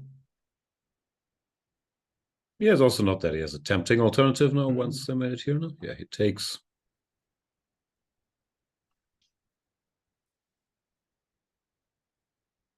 Niemann's been busy. He got this invitation late. He also apparently got an invitation for the St. Louis Rapid Blitz, but he was playing Turkish League, and of course his team wouldn't let him go while they were playing. But he said, I'm paraphrasing,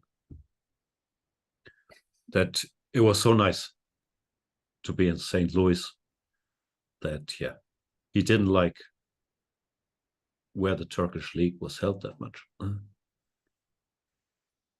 He's a globetrotter. Yes. For US guys, is that a bigger factor if they play European leagues and so on, the traveling, or it doesn't matter that much? I mean, as far as I've heard, he was mainly spending his time in Europe for a couple of years. Suat was mentioning that he was based in the Netherlands. And so Europe was probably more home territory for him than the United States. But of course, now that he got the attention of the St. Louis Chess Club, he'll probably be invited to more tournaments there. Looks like it, no? Like he's the replacement for Rapport, but there were other local options, no? Like Sam Shankland or Jeffrey Jean. Yes. It seems like Hans has their attention, as you said.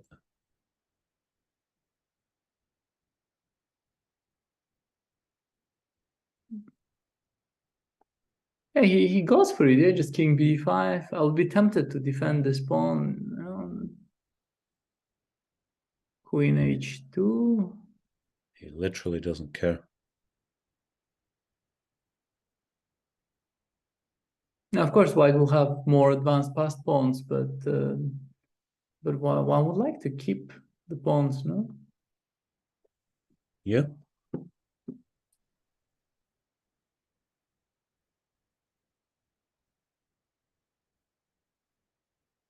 How does one do this? Maybe check on d4.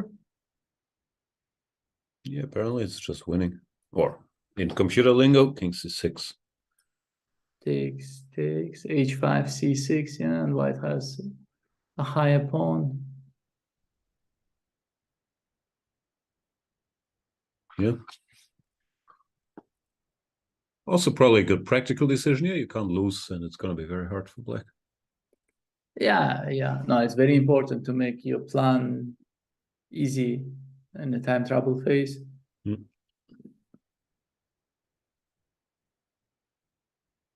This is nice, yeah. This is nice, and yeah, In other news, okay, Fabi is pressing and Jan is pressing, right? That sums it up. What's going on in Fabi's game? Yeah, the chat E5. mentioned like a ridiculous line here: knight c6, rook d7, knight b8. Who does that? Oh, Like the knight chat c6 or the chat does it. Yeah, that's nice. that's a lovely trick.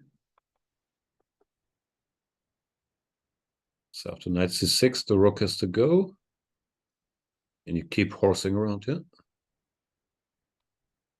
And one day you go queen takes h7 and mate. Let's construct. It's difficult to It construct. won't be so easy when you hit the rook. That's really tough to construct. Yeah, that's too tough. But he did play knight c6.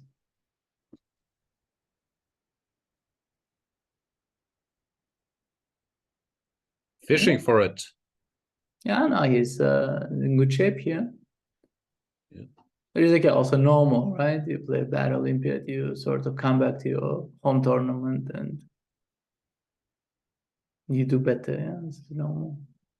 He still has the level and the preparation seems to be fine. So yeah. Yeah, no, I think it's obvious that he put a lot of effort into the candidates prep.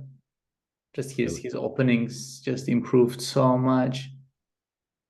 They weren't terrible to begin with, no? Like he had this phase, yeah, when his openings they looked a bit like they needed some attention, like last autumn, yeah. But oh yeah, maybe in between, maybe Mhm.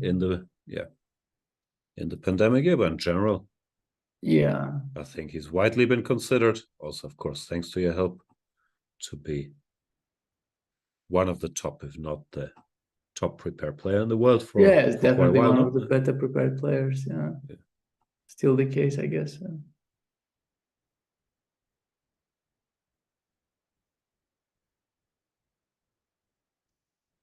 Mhm.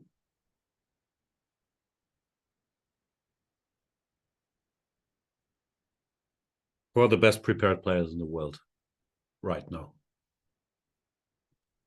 I don't know. I'm so much out of the loop. I just don't know.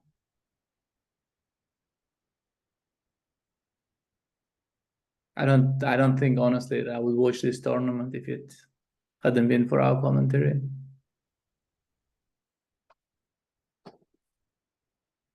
Would you click through the games? Like,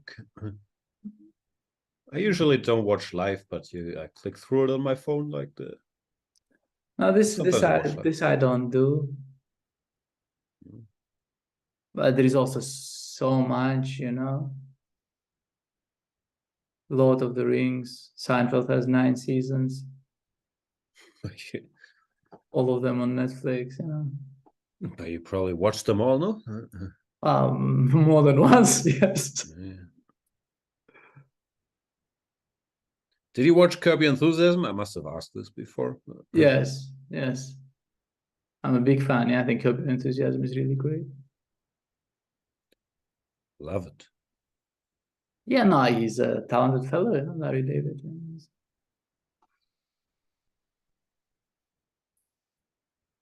New season coming.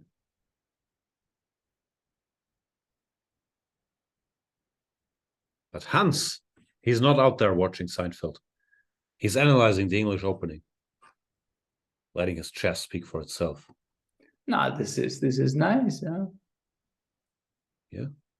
Maybe Zara should have invested some time early on. No?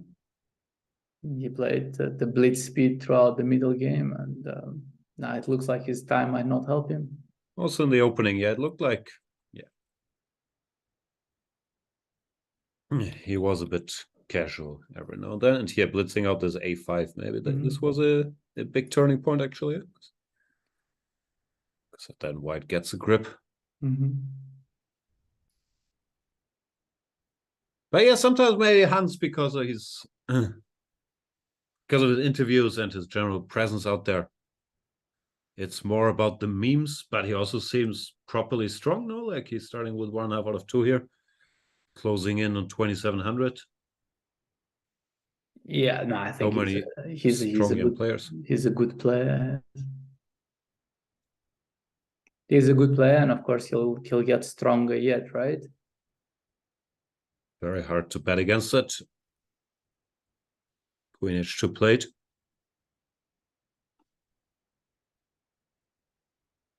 Craig A is saying, how many rating points does Carlsen lose for each draw to someone like Aronian? -4? No. 1.8? Well, they have a difference of about 100 points. Yeah. So not more than 1.5 for sure. Yeah, somewhere around 1.5 in general. And roughly someone is 200 points lower rated than you're supposed to score. 75%. Yeah, for me the rule of 70 worked very well in predicting the rating changes.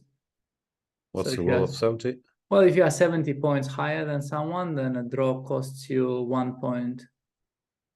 So with a difference of 100 points, it's well, it's 1.5. Yeah, not even quite. Makes sense.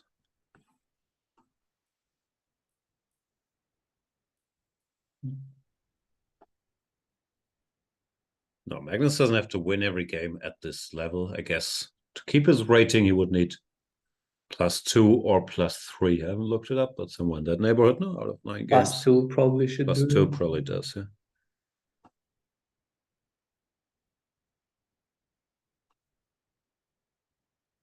Yeah. So and now especially if you price him black, Mhm. like drawing Levon really is not. It's not a rating loser for him, I would think, like in the long run.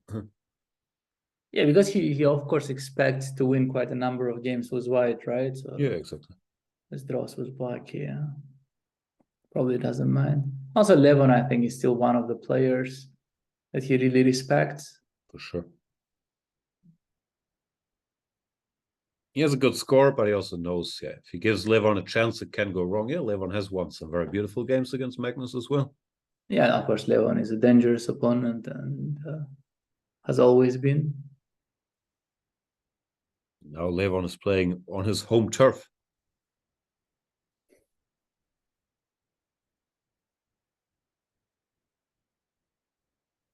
Queen d8 check. If king g7, he gives Yeah, then queen d4 in. and g3. And so you probably should go king h7, not to make it too easy for white. And you don't even get a passer, and this falls. So here, and queen f6. Then queen g2 is check, and at least you got a passed pawn. Probably still lose, no? Probably. Takes too long. And now queen h2, f4, h4, close your eyes and run. But yeah, it's not gonna work. No?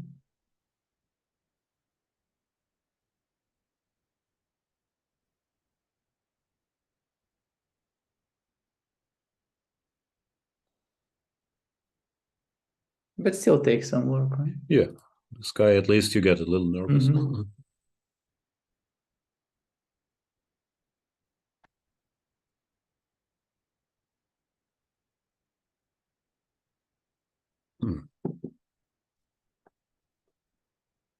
There's a question, why has Levon not been a world championship? Or not played a world championship, I guess, or even been a challenger? He never qualified. I'm sure many armchair psychologists have talked a lot about it, but it's never gone very well for him in candidates tournaments. No? Yeah, no, this is the thing. Yeah, his candidates didn't go well, much like Ding Liren's candidates. What are you talking about? Ding Liren has a stellar record. He qualified in one of the candidates, came close in 2018, 2020, 2021 was a bit rough. But he didn't qualify, no? That's true.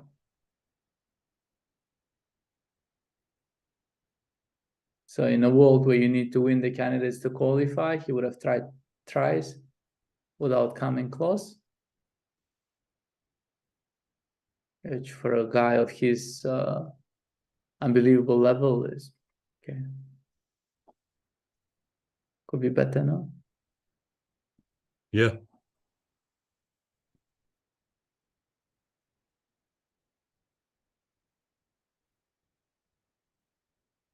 Yeah, with Ding, he had slow starts in the last two, which I think one can still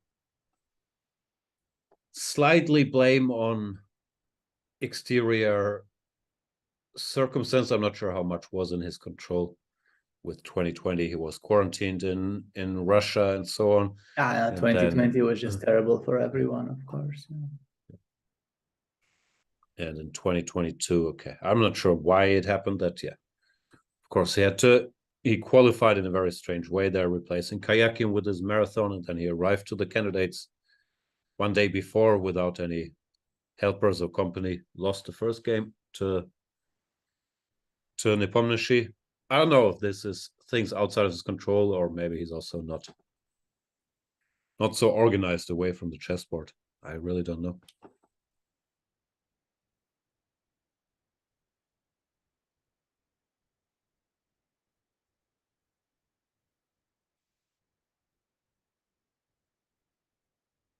Yeah, and now he could very well be the next world champion, yeah.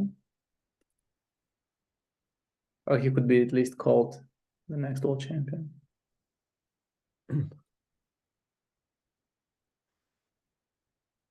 Yeah. How do you rate his chances? I know it's not your favorite match. I don't know. Maybe I overestimate him. To me, he always seemed like a true giant. The one that one of the few players who can play on equal terms with Carlsen when need be. And yet every now and then, there are candidates that he breaks my heart. Yeah. No, from what I heard, the consensus seems to be that Ding's top level is a little higher than Nepomniachtchi's, but Nepomniachtchi, has a better structure, has experience of a World Championship match, and actually also won the candidates. So people seem to think it's roughly 50-50. It would not surprise me if Nepo has like a far, far, far better possibilities to prepare. Yeah. I mean, his team, when it was announced, it had like 5-6 properly strong grandmasters in it. Yeah, and also it wasn't just built. Yeah, I mean, they already have they worked for the last candidates for the World Championship match for this candidates, so they have some experience. And who was it? It's Leko, Khairulin, Potkin, Tomaszewski, Vityugov. I mean, give me a serious break. guys. What is this team? Probably literally the strongest team anybody ever had. Yeah. Okay, maybe not counting Karpov in the 70s. He had a lot of guys. And in recent times, you had your all-star teams with Vichy. Yeah, I don't think we were as strong as Nepo's team. Unless you count me double. Thrice. Fabi had some good teams as well, no? But yeah, it's hard to say. Also, I think the experience of having played this one match will help them. I don't think this match will help him. No, I mean the team, for how to set it up and how to deal with it. No, it's probably by now it's a very well-oiled team, and of course it's also really, really impressive to win the candidates after a World Championship match like this. Yeah. Because I would think this is a truly traumatic experience that he went through there with Magnus, and to sort of just shake it off and come out on top. And me, 5 months later or 6 months later, this is really, really impressive. Very much so. He mentioned Vichy as an inspiration, who had done something similar, lost a match to Magnus and then won. Yes. Won the candidates. In Vichy's case, it was even 3 months later. He came to Khanty-Mansiysk, I think, with Sandipan and made it look easy. And the chatter was very similar. As pundits, we keep making the same mistake here. No one expected Vichy to win those candidates back then. And this time, Nepomniachtchi, his name got mentioned, but he was clearly behind Ding, Fabi, and Ali Reza on people's lists.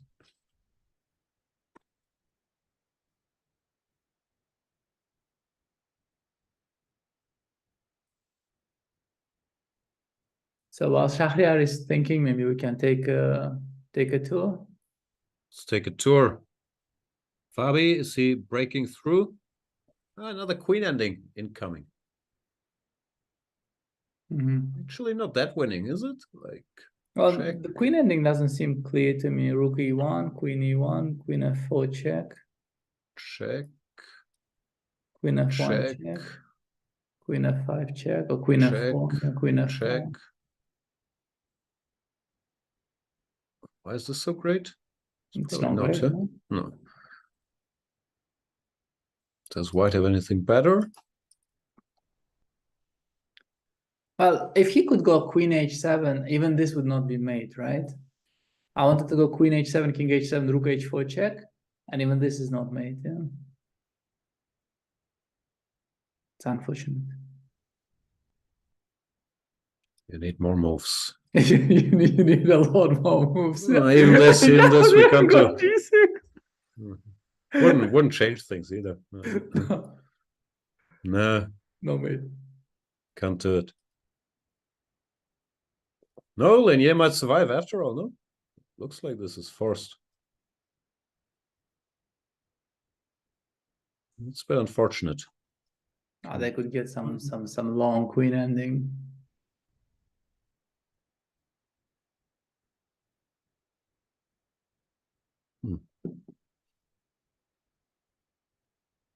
So apparently Fabi missed decisive continuation, right?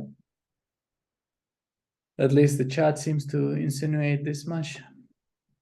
So knight c6, rook c8, knight e7, rook c8, and here f6 was apparently winning. Gf, now g6, cutting the queen off. Yeah, and threatening nasty things. Yeah. Feels like it's always easy to say sitting here with a computer, but it feels like Fabi in top shape would have taken at least one of these chances. No, queen d7. Yeah. Or f6, g6. But I still have a feeling that this game will end well for him. Also, f6, this feels very thematic, no? Yeah, f6 and g6, just white just really crushes through. Yeah.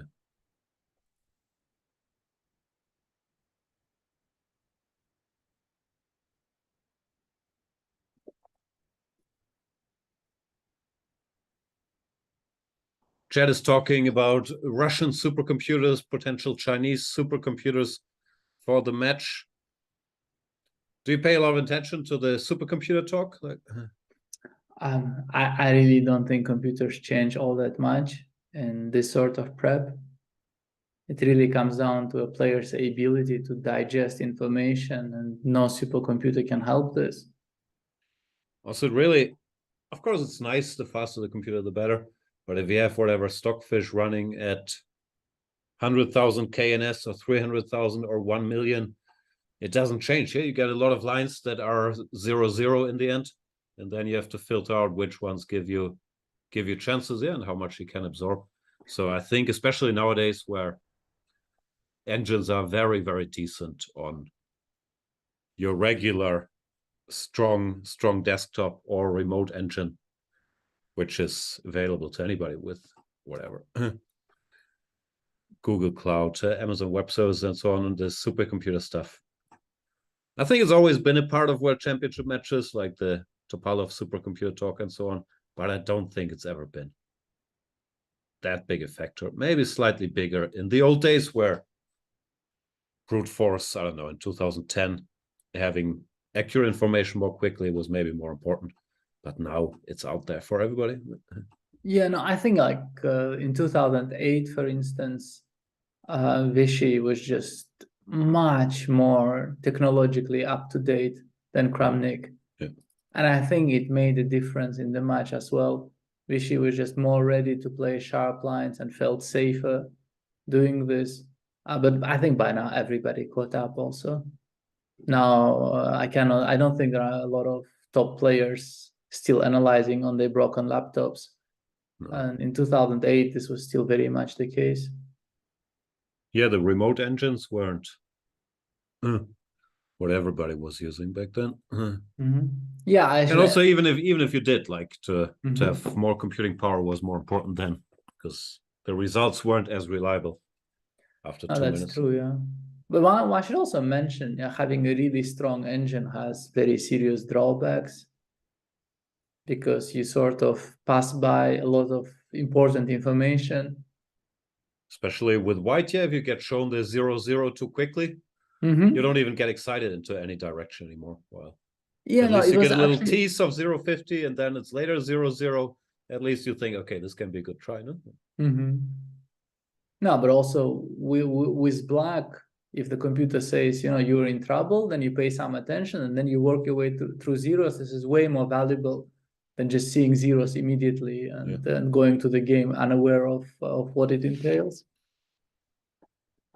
No, it's what we talked about a bit earlier, that the next step doesn't seem so much to be to get shown the zeros even quicker and more precise, but to integrate whatever practical stuff for or so and even so more as to make zeros. so and so only moves here, while the other side has a choice and so on.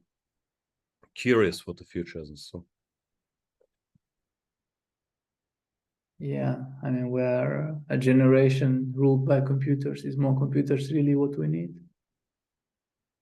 As long as they're vegan.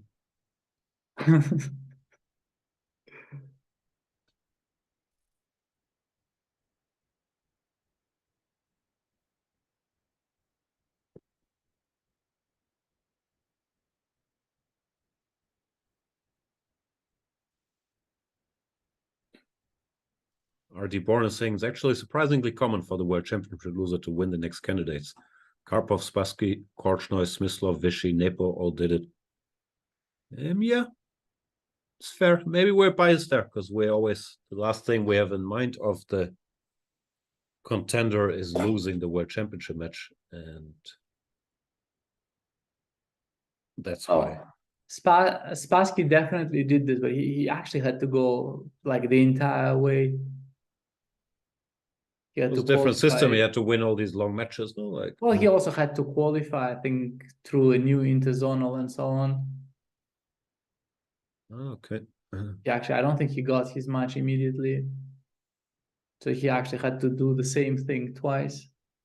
My chess history is hazy. He lost to Petrosian, then beat Petrosian, or how? Yes. Was it? Yeah. 66, he lost to Petrosian. 69, he beat Petrosian. And I think most of viewers heard of the match in 72. I think there are movies about it. I think there might be one or two.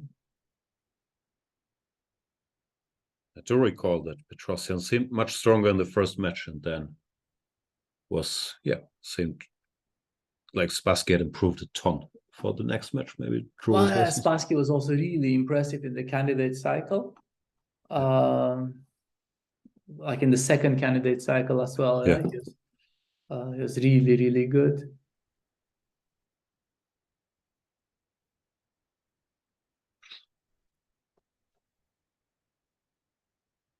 They must have made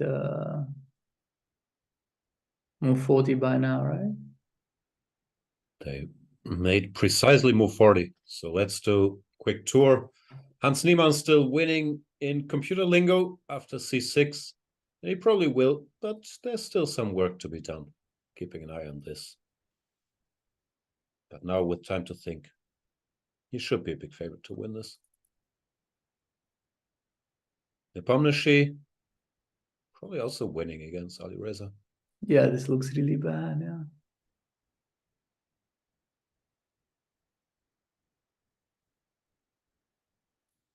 Hans played queen d5, which looks like a slightly uncontrolled move. But maybe he Apparently still fine, but it's odd. a bit on, yeah. Queen f4. Okay, he wants to control all these squares.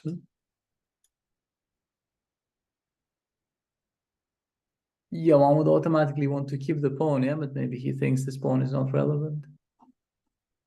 Probably true, yeah. This is the enemy.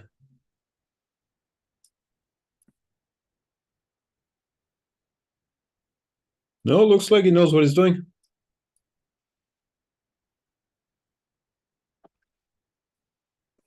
Yeah, no, let's hope he converts this one. Yeah, would be really good for him for the tournament. Also nice. Yeah.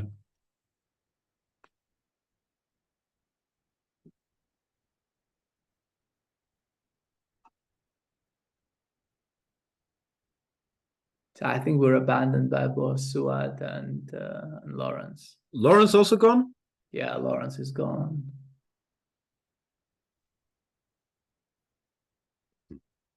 That's sad.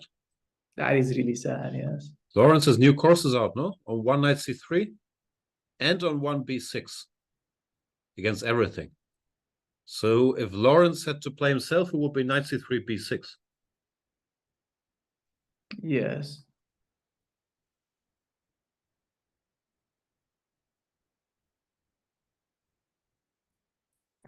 I never understood the advantage of this knight c3. I'm gonna have to check out his course. Because after d5, the best move is d4, right? I never gave it much thought, to be honest.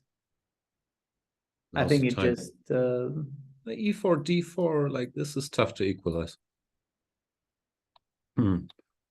tough for white. Yeah. Yeah.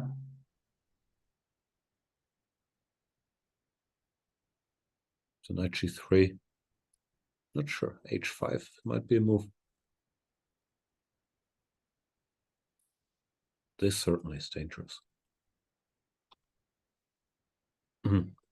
Yeah. So I think the best move is d4. But then you might as well start with one d4, no? Yeah. Yeah, I don't know. Because you will probably get this position.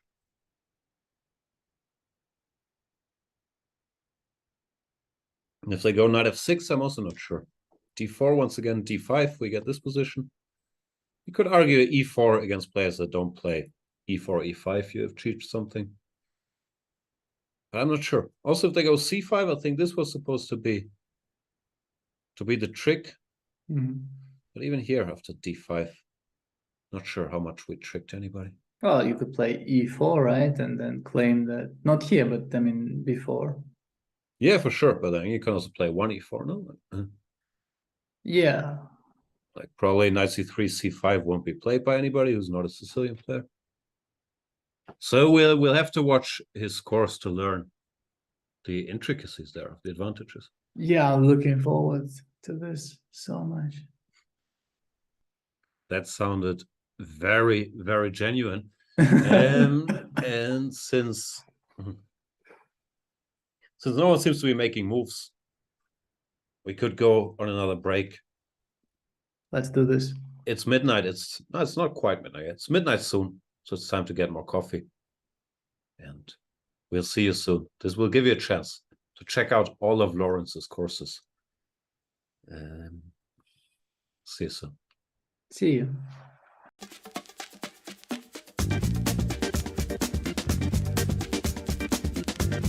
E5. It's E5 Patzers. A complete repertoire against 1e4 based on 1e5, now available to study with Chessable's unique Move Trainer technology.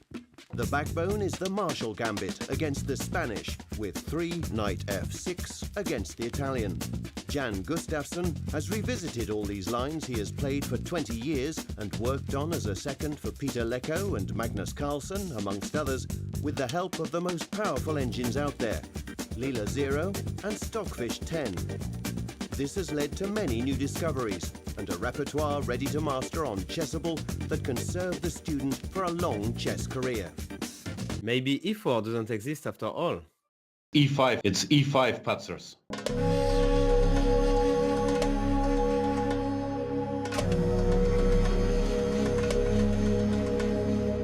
Throughout the whole course, there were a lot of rotations. This one game I was playing against strong Czech Grandmaster, Indian International Master Bharat. Magesh took over in his group classes. Once he reached this kid, is super talented. He's really good at calculating. He's really good at the openings. I think 2700 is gettable in another 3 years.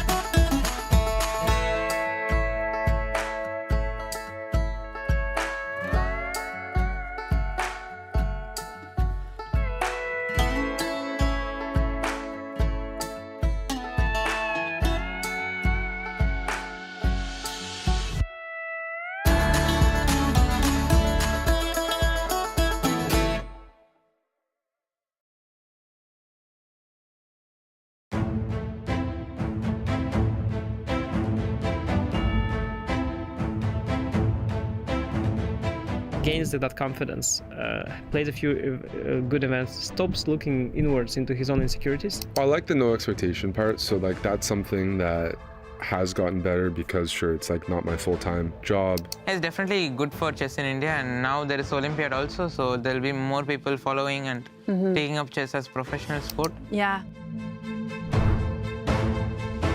And it's surprisingly concrete still, no? Like, e takes d4, good move, because d takes d4, then d takes d5.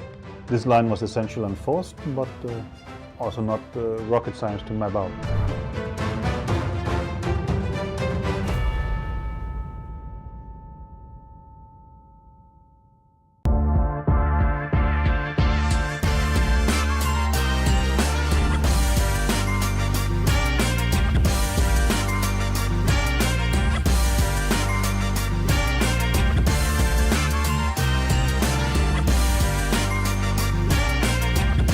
He will go queen h5 check with a double attack.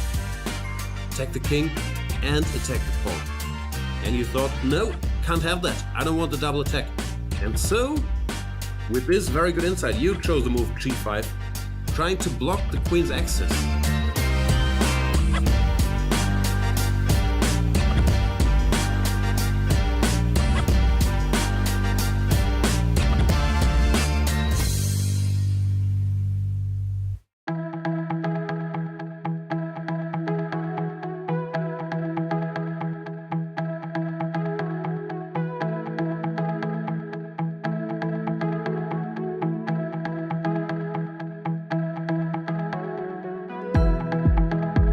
He played the Berlin, which I sort of expected, but I didn't really know what to do against, because in reality very few people do. When we are playing an even game against someone of similar strength to us, usually we need to give something in order to obtain the initiative. Just how shrewd and cunning Alireza can be, even with very little time. I want to show you a game just to prove that I play these lines that I played against former world number 2 and a bit of a superstar, Gustafsson.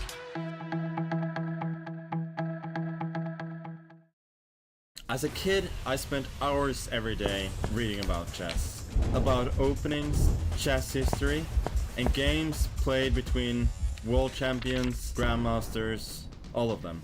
My apps make learning much easier. Everything I know you can find in my apps: Magnus Trainer, Tactics Frenzy, and Play Magnus.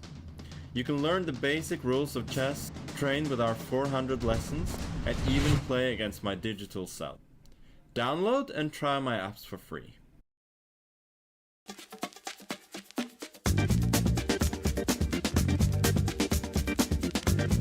E5, it's E5 Patzers. A complete repertoire against 1e4 based on 1e5, now available to study with Chessable's unique Move Trainer technology.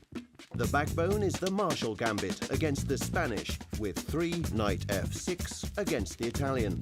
Jan Gustafsson has revisited all these lines he has played for 20 years and worked on as a second for Peter Lecco and Magnus Carlsen, amongst others, with the help of the most powerful engines out there, Leela 0 and Stockfish 10. This has led to many new discoveries and a repertoire ready to master on Chessable that can serve the student for a long chess career. Maybe e4 doesn't exist after all. E5, it's E5 Patzers.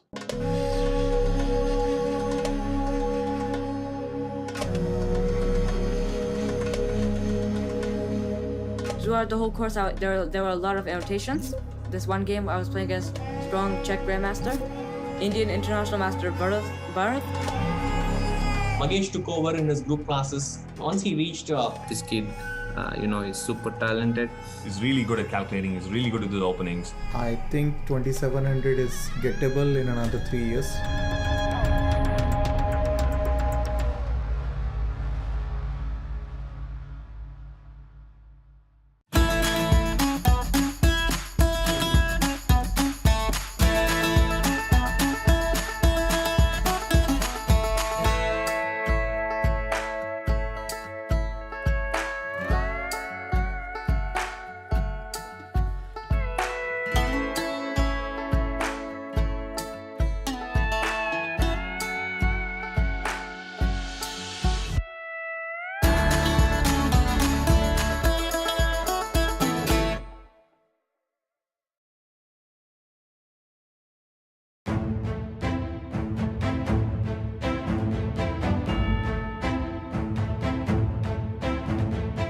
gains that confidence, plays a few good events, stops looking inwards into his own insecurities. I like the no expectation part, so like that's something that has gotten better because sure, it's like not my full-time job. It's definitely good for chess in India, and now there is Olympiad also, so there'll be more people following and taking up chess as professional sport. Yeah. And it's surprisingly concrete still, no? Like, e takes d4, good move, this d takes e4, the d takes e5. This line was essential and forced, but also not rocket science to map out.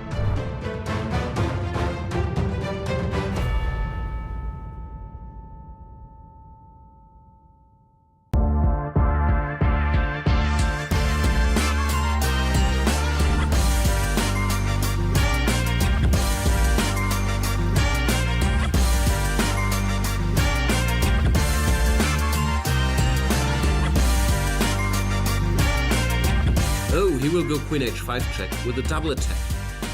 Attack the king and attack the pawn. And you thought, no, can't have that. I don't want the double attack. And so, with this very good insight, you chose the move g5, trying to block the queen's access.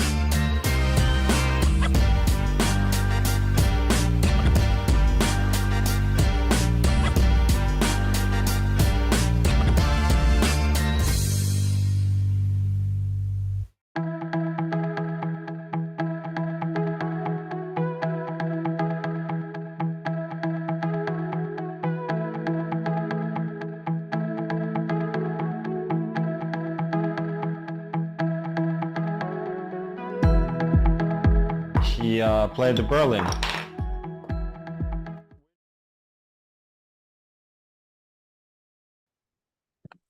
Welcome back, everybody. We have action in the Fabiano Caruana versus Lenier Dominguez game. So we'll jump straight into that. After queen d6, Caruana did not go for this queen endgame, which we discussed, but went rook e4, dreaming of maybe some queen h7 ideas, as mentioned. Rook takes e7 apparently did not work because of g6. That's the idea. Yeah, it's a highly imaginative idea, rook e4. But Dominguez apparently kept his cool. Rook d8, threatening some mates himself. King g8, rook to d4, and now he gave the queen. And according to the computers, black should hold this. We were looking just now in the break at queen g4, check, and rook to d6. And black has enough counterplay against this king, apparently. So Caruana plays a4, probably already thinking about an escape route for his king here. Dominguez goes a6. Not the computer's first choice. Cold-hearted computer wanted to go for this and threaten checkmate here. Queen g4. Give more checks. Or, yeah. Yeah, well, said this was equal. The Lenier is in a serious time trouble, right? Yeah. Very difficult to be very precise. Of course, rook f1 is incredibly tempting, right? To keep the white king in that box. Yeah. It's move 37, so they haven't made the time control yet. That's why he blitzed out a6, which apparently is still good enough, but now Fabi can keep asking questions with queen h5. Yeah, you don't want that. Here it's not a straight perpetual, because the king escapes here. Apparently this is still a draw.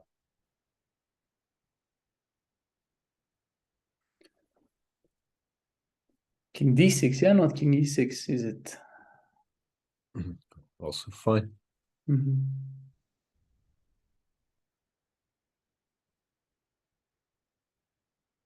We'll see if Caruana finds a way to keep the game going here. There are two more games still running where both Hans Niemann and Jan Nepomniachtchi seem on the way to winning their games. Nepomniachtchi here prioritizing beautifully. Activity over pawns. And looks like Ali Reza's lost. So I would suggest we stick with Fabi until they made the time control. Then we can have a look around. Yeah, now the other two games, they look like they might finish any time, and this looks like it take a while.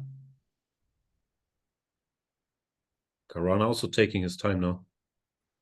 He does still have some time left, so he takes. Yeah.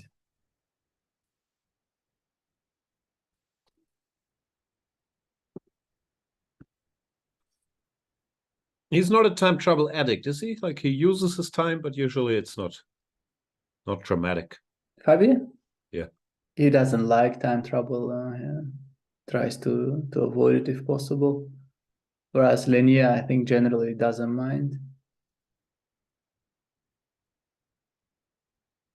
Lenier he's a purist, yeah? He wants to play the best openings and then use all his time to find the best moves. He's also one of those players, also a bit like Grishuk, yeah? He's just not afraid of being very low on time. Oh, that's he believes in his ability to find good moves with seconds on the clock. Used to be Blitz world champion, but he doesn't look his whole persona and how organized he is in the opening and so on, like a guy who would welcome time trouble, but you never know.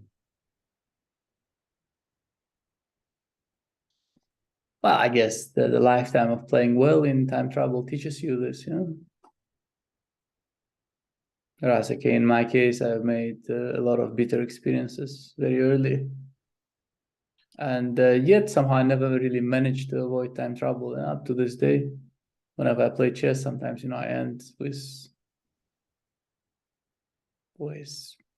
very little time on the clock. Very recently, I made a move with 1 second left, yeah, and some Bundesliga was completely unnecessary. Was it a good move? Wow, it was a move like any other. Yeah, it would be especially ridiculous to lose because there was like a rook endgame, nothing was going on, it was a dead draw. And I was fishing for some chances, and my fishing left me with a second on the clock, yeah, and I somehow banked out some move, and amazingly, I did not lose on time.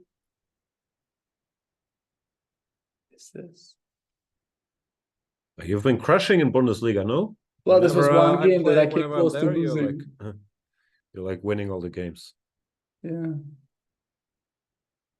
This was one of my less happy moments. But my opponent after the game, he was very cautious. He didn't think very highly of the winning chance he got suddenly.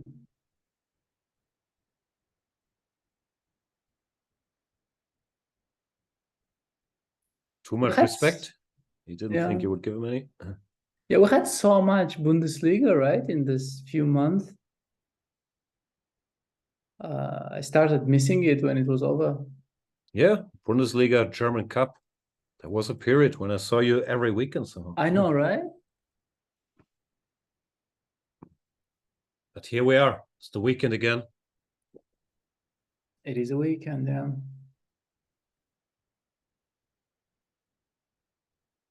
Any plans for tomorrow? Yeah, I guess we'll be doing some commentary. Before that.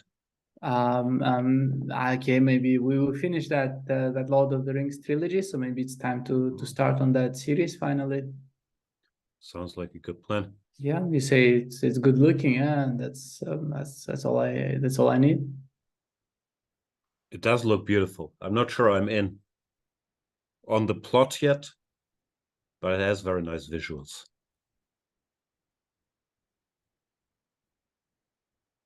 They have some new hobbits, but they're not called hobbits. What are they called? I can't recall. Probably Chet knows. How is Linnea's position? Okay, rook e6, yeah? And then rook f1 and counterplay, right? Still in time, apparently. Harfoot, there you go.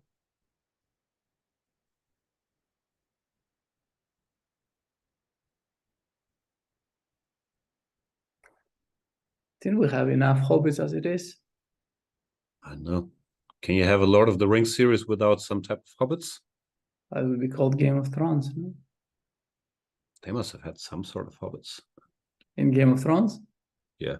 No hobbits. No hobbits at all. No hobbits at all. It's true. They had all sorts of people: sea people, horse people, magic people, dragon flying people. They have the children of the forest. They had the children of the forest. Whatever happened to the children of the forest? I think we gave up on that storyline at some point. No, like no one cares about the children of the forest. And also the House of the Undying, or whatever it was called, we gave up on them. And who are those people again? It's been a while. I think the House of the Undying was some magicians that kept Khaleesi captive. That was early on while she was conquering other kingdoms. Yeah. And then this storyline also disappeared. Yeah. Okay, but she had to travel the world a bit before coming to King's Landing and becoming the wise, benevolent ruler that everybody loved. Yes. That we loved. Yes. AB, is that a good idea? Like now there's no more hiding on the A file. Looks like he lost the thread there a bit, but he plays G6 and now check. King has to go here. And what? Yeah. Back. Now this is what he wants here. Check and take. Rook F2. That's a perpetual. It's a perpetual. Yeah. But again, difficult to find this. No, it was black. I don't know if Linear still has time. Yes, 37 seconds. For how many moves? For one move. So the good news is if he gives a check, he has an hour to find Rook FF6.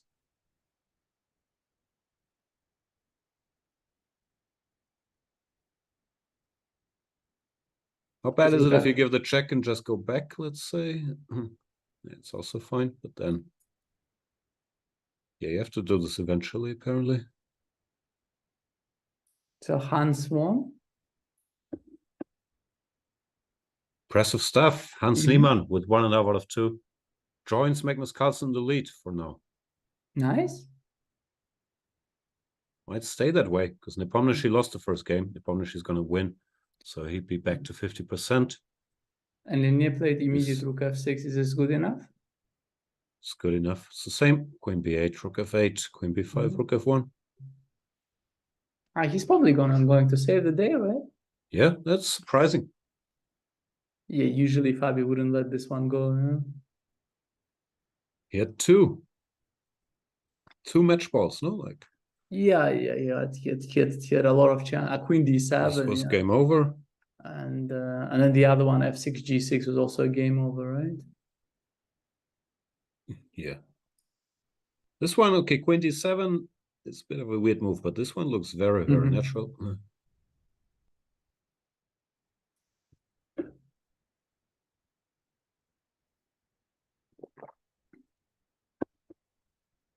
Question if White can play B3 and try to keep the game going. I guess not here, right? Maybe. B3, I know. Rook G6. I don't think there are enough pawns left. They're not gonna win. It's unclear if you even pick White here or not at some point if you want to mess too much with the two rooks.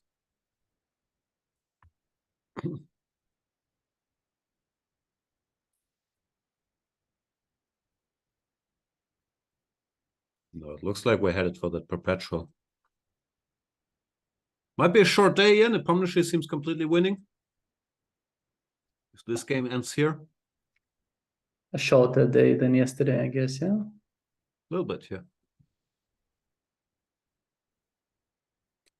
Yeah, I might actually see the immediate perpetual, right? He plays Queen B8, Rook F8. I don't see how he might continue here. Can go back or take when it's an immediate draw. Because the king can never go here to checkmate. There's just no escape here. This, of course, is less than ideal.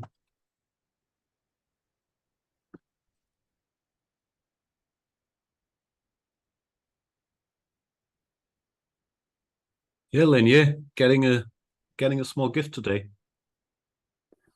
Oh yeah, he's a tenacious defender, but I don't think he expected to survive this one. Yeah, had less time, and and also a lot of trouble in his position.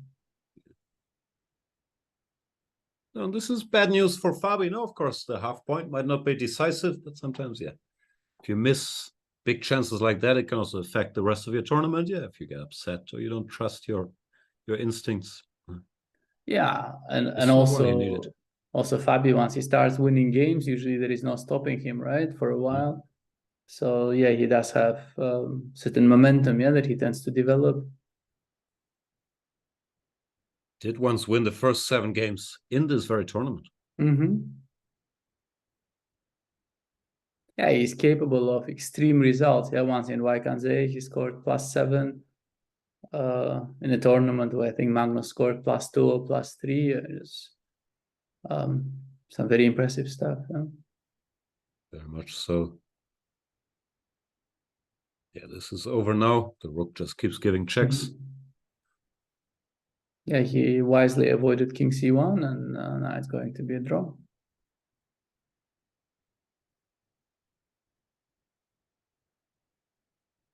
Let's wait till it's official. Probably it's official already, since there are no more moves incoming. Although nowadays, usually people just repeat, yeah, no one's gonna offer a draw or anything here. Yeah, I'm a bit surprised. Yeah, normally we just see automatic check, check, check. Yeah. Yeah, here comes maybe Linier, just wasn't at the board.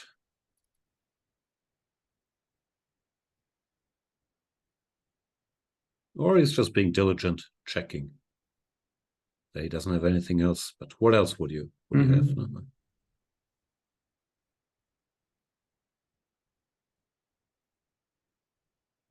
Rook f2, king d1. This should be it.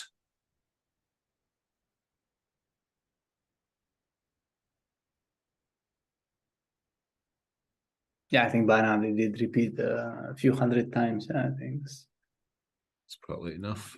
1, 2, 3. Yep, this is over.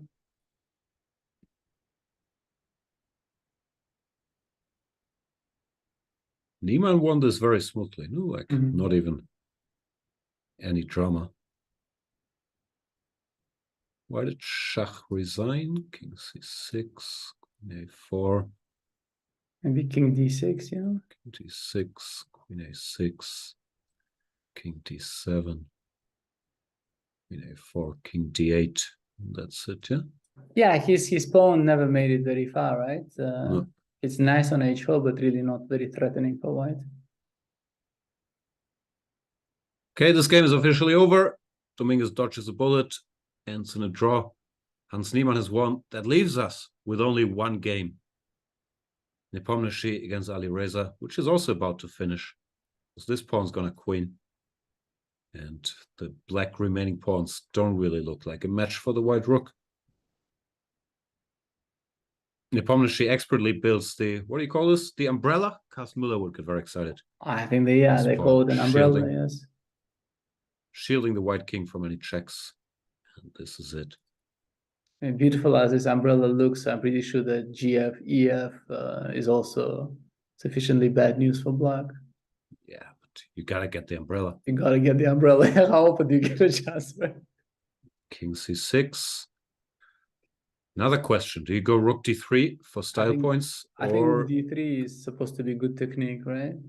I know, you have to deal with all the 3 pawns now.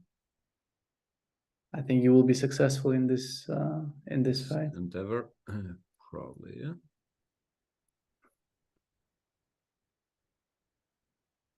Or you could just calculate. This is also not terrible, but you have to think. Yeah. You don't have to think that much, actually. Looks even easier. Keep the a pawn for a rainy day.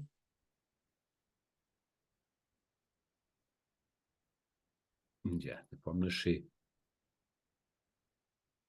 Not shy of calculating short lines.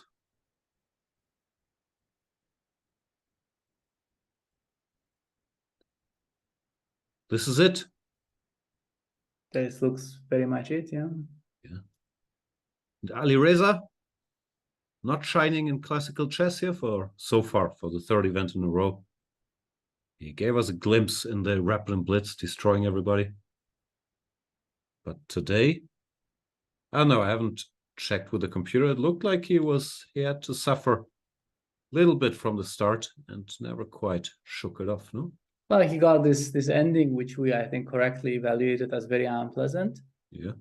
And he didn't really generate much chance, right? It's probably possible to do it better than he did. Yeah, he just waited, and then there's just no hope.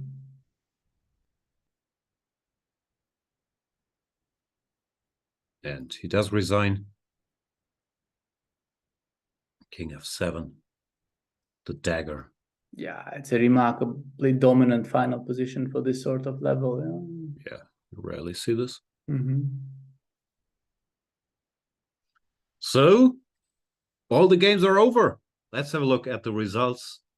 As usual, we predicted every single result correctly. Nepomniachtchi beats Alireza. Hans Niemann beats Mamedyarov. Well, I predicted that, didn't I? Did you? Maybe you did, yeah. Yeah, Hans winning I predicted. We predicted the draw in MVL Wesley. We predicted the draw in Levon Magnus. And we almost got Caruana Dominguez right. Yeah. That one's not on us. That one's on Fabi. Yeah.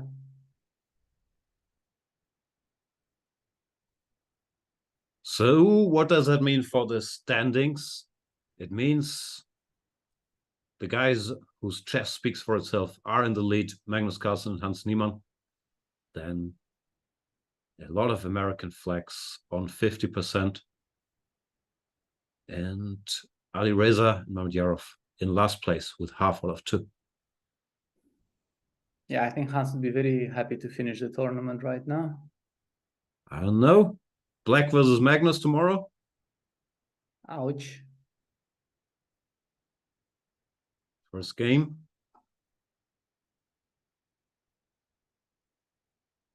Magnus, I think he's focused on beating them while they're young to establish some dominance. He'll be very, very motivated to win that game against Hans. Not that he's not always motivated to win games. But yeah, that's going to be the big one, the two leaders. Also, as usual, some other exciting clashes. Alireza with white against Levon, Wesley with white against Fabi, Dominguez versus Nepomniachtchi, and Mamedyarov against MVL. Will be another fun day. I hope you have a great day finishing the Return of the King and whatever the new series is called. The Rings of Power? I think so. And I'll see you tomorrow for a deep dive into the adventures of Galadriel. Thank you so much for watching. It's been a pleasure. Check out our friends at Chessable for a lot of great courses and some Lawrence Trent courses. And see you tomorrow. Bye. See you tomorrow, guys.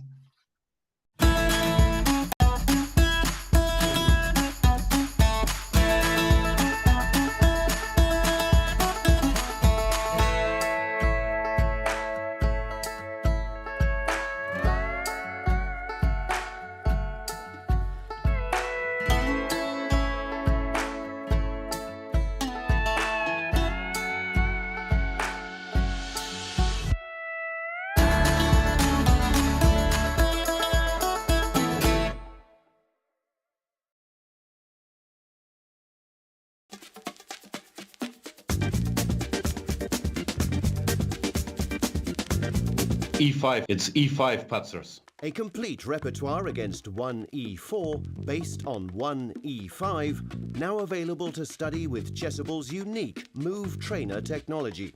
The backbone is the Marshall Gambit against the Spanish, with 3 Knight F6 against the Italian. Jan Gustafsson has revisited all these lines he has played for 20 years and worked on as a second for Peter Lecco and Magnus Carlsen, amongst others, with the help of the most powerful engines out there, Leela 0 and Stockfish 10.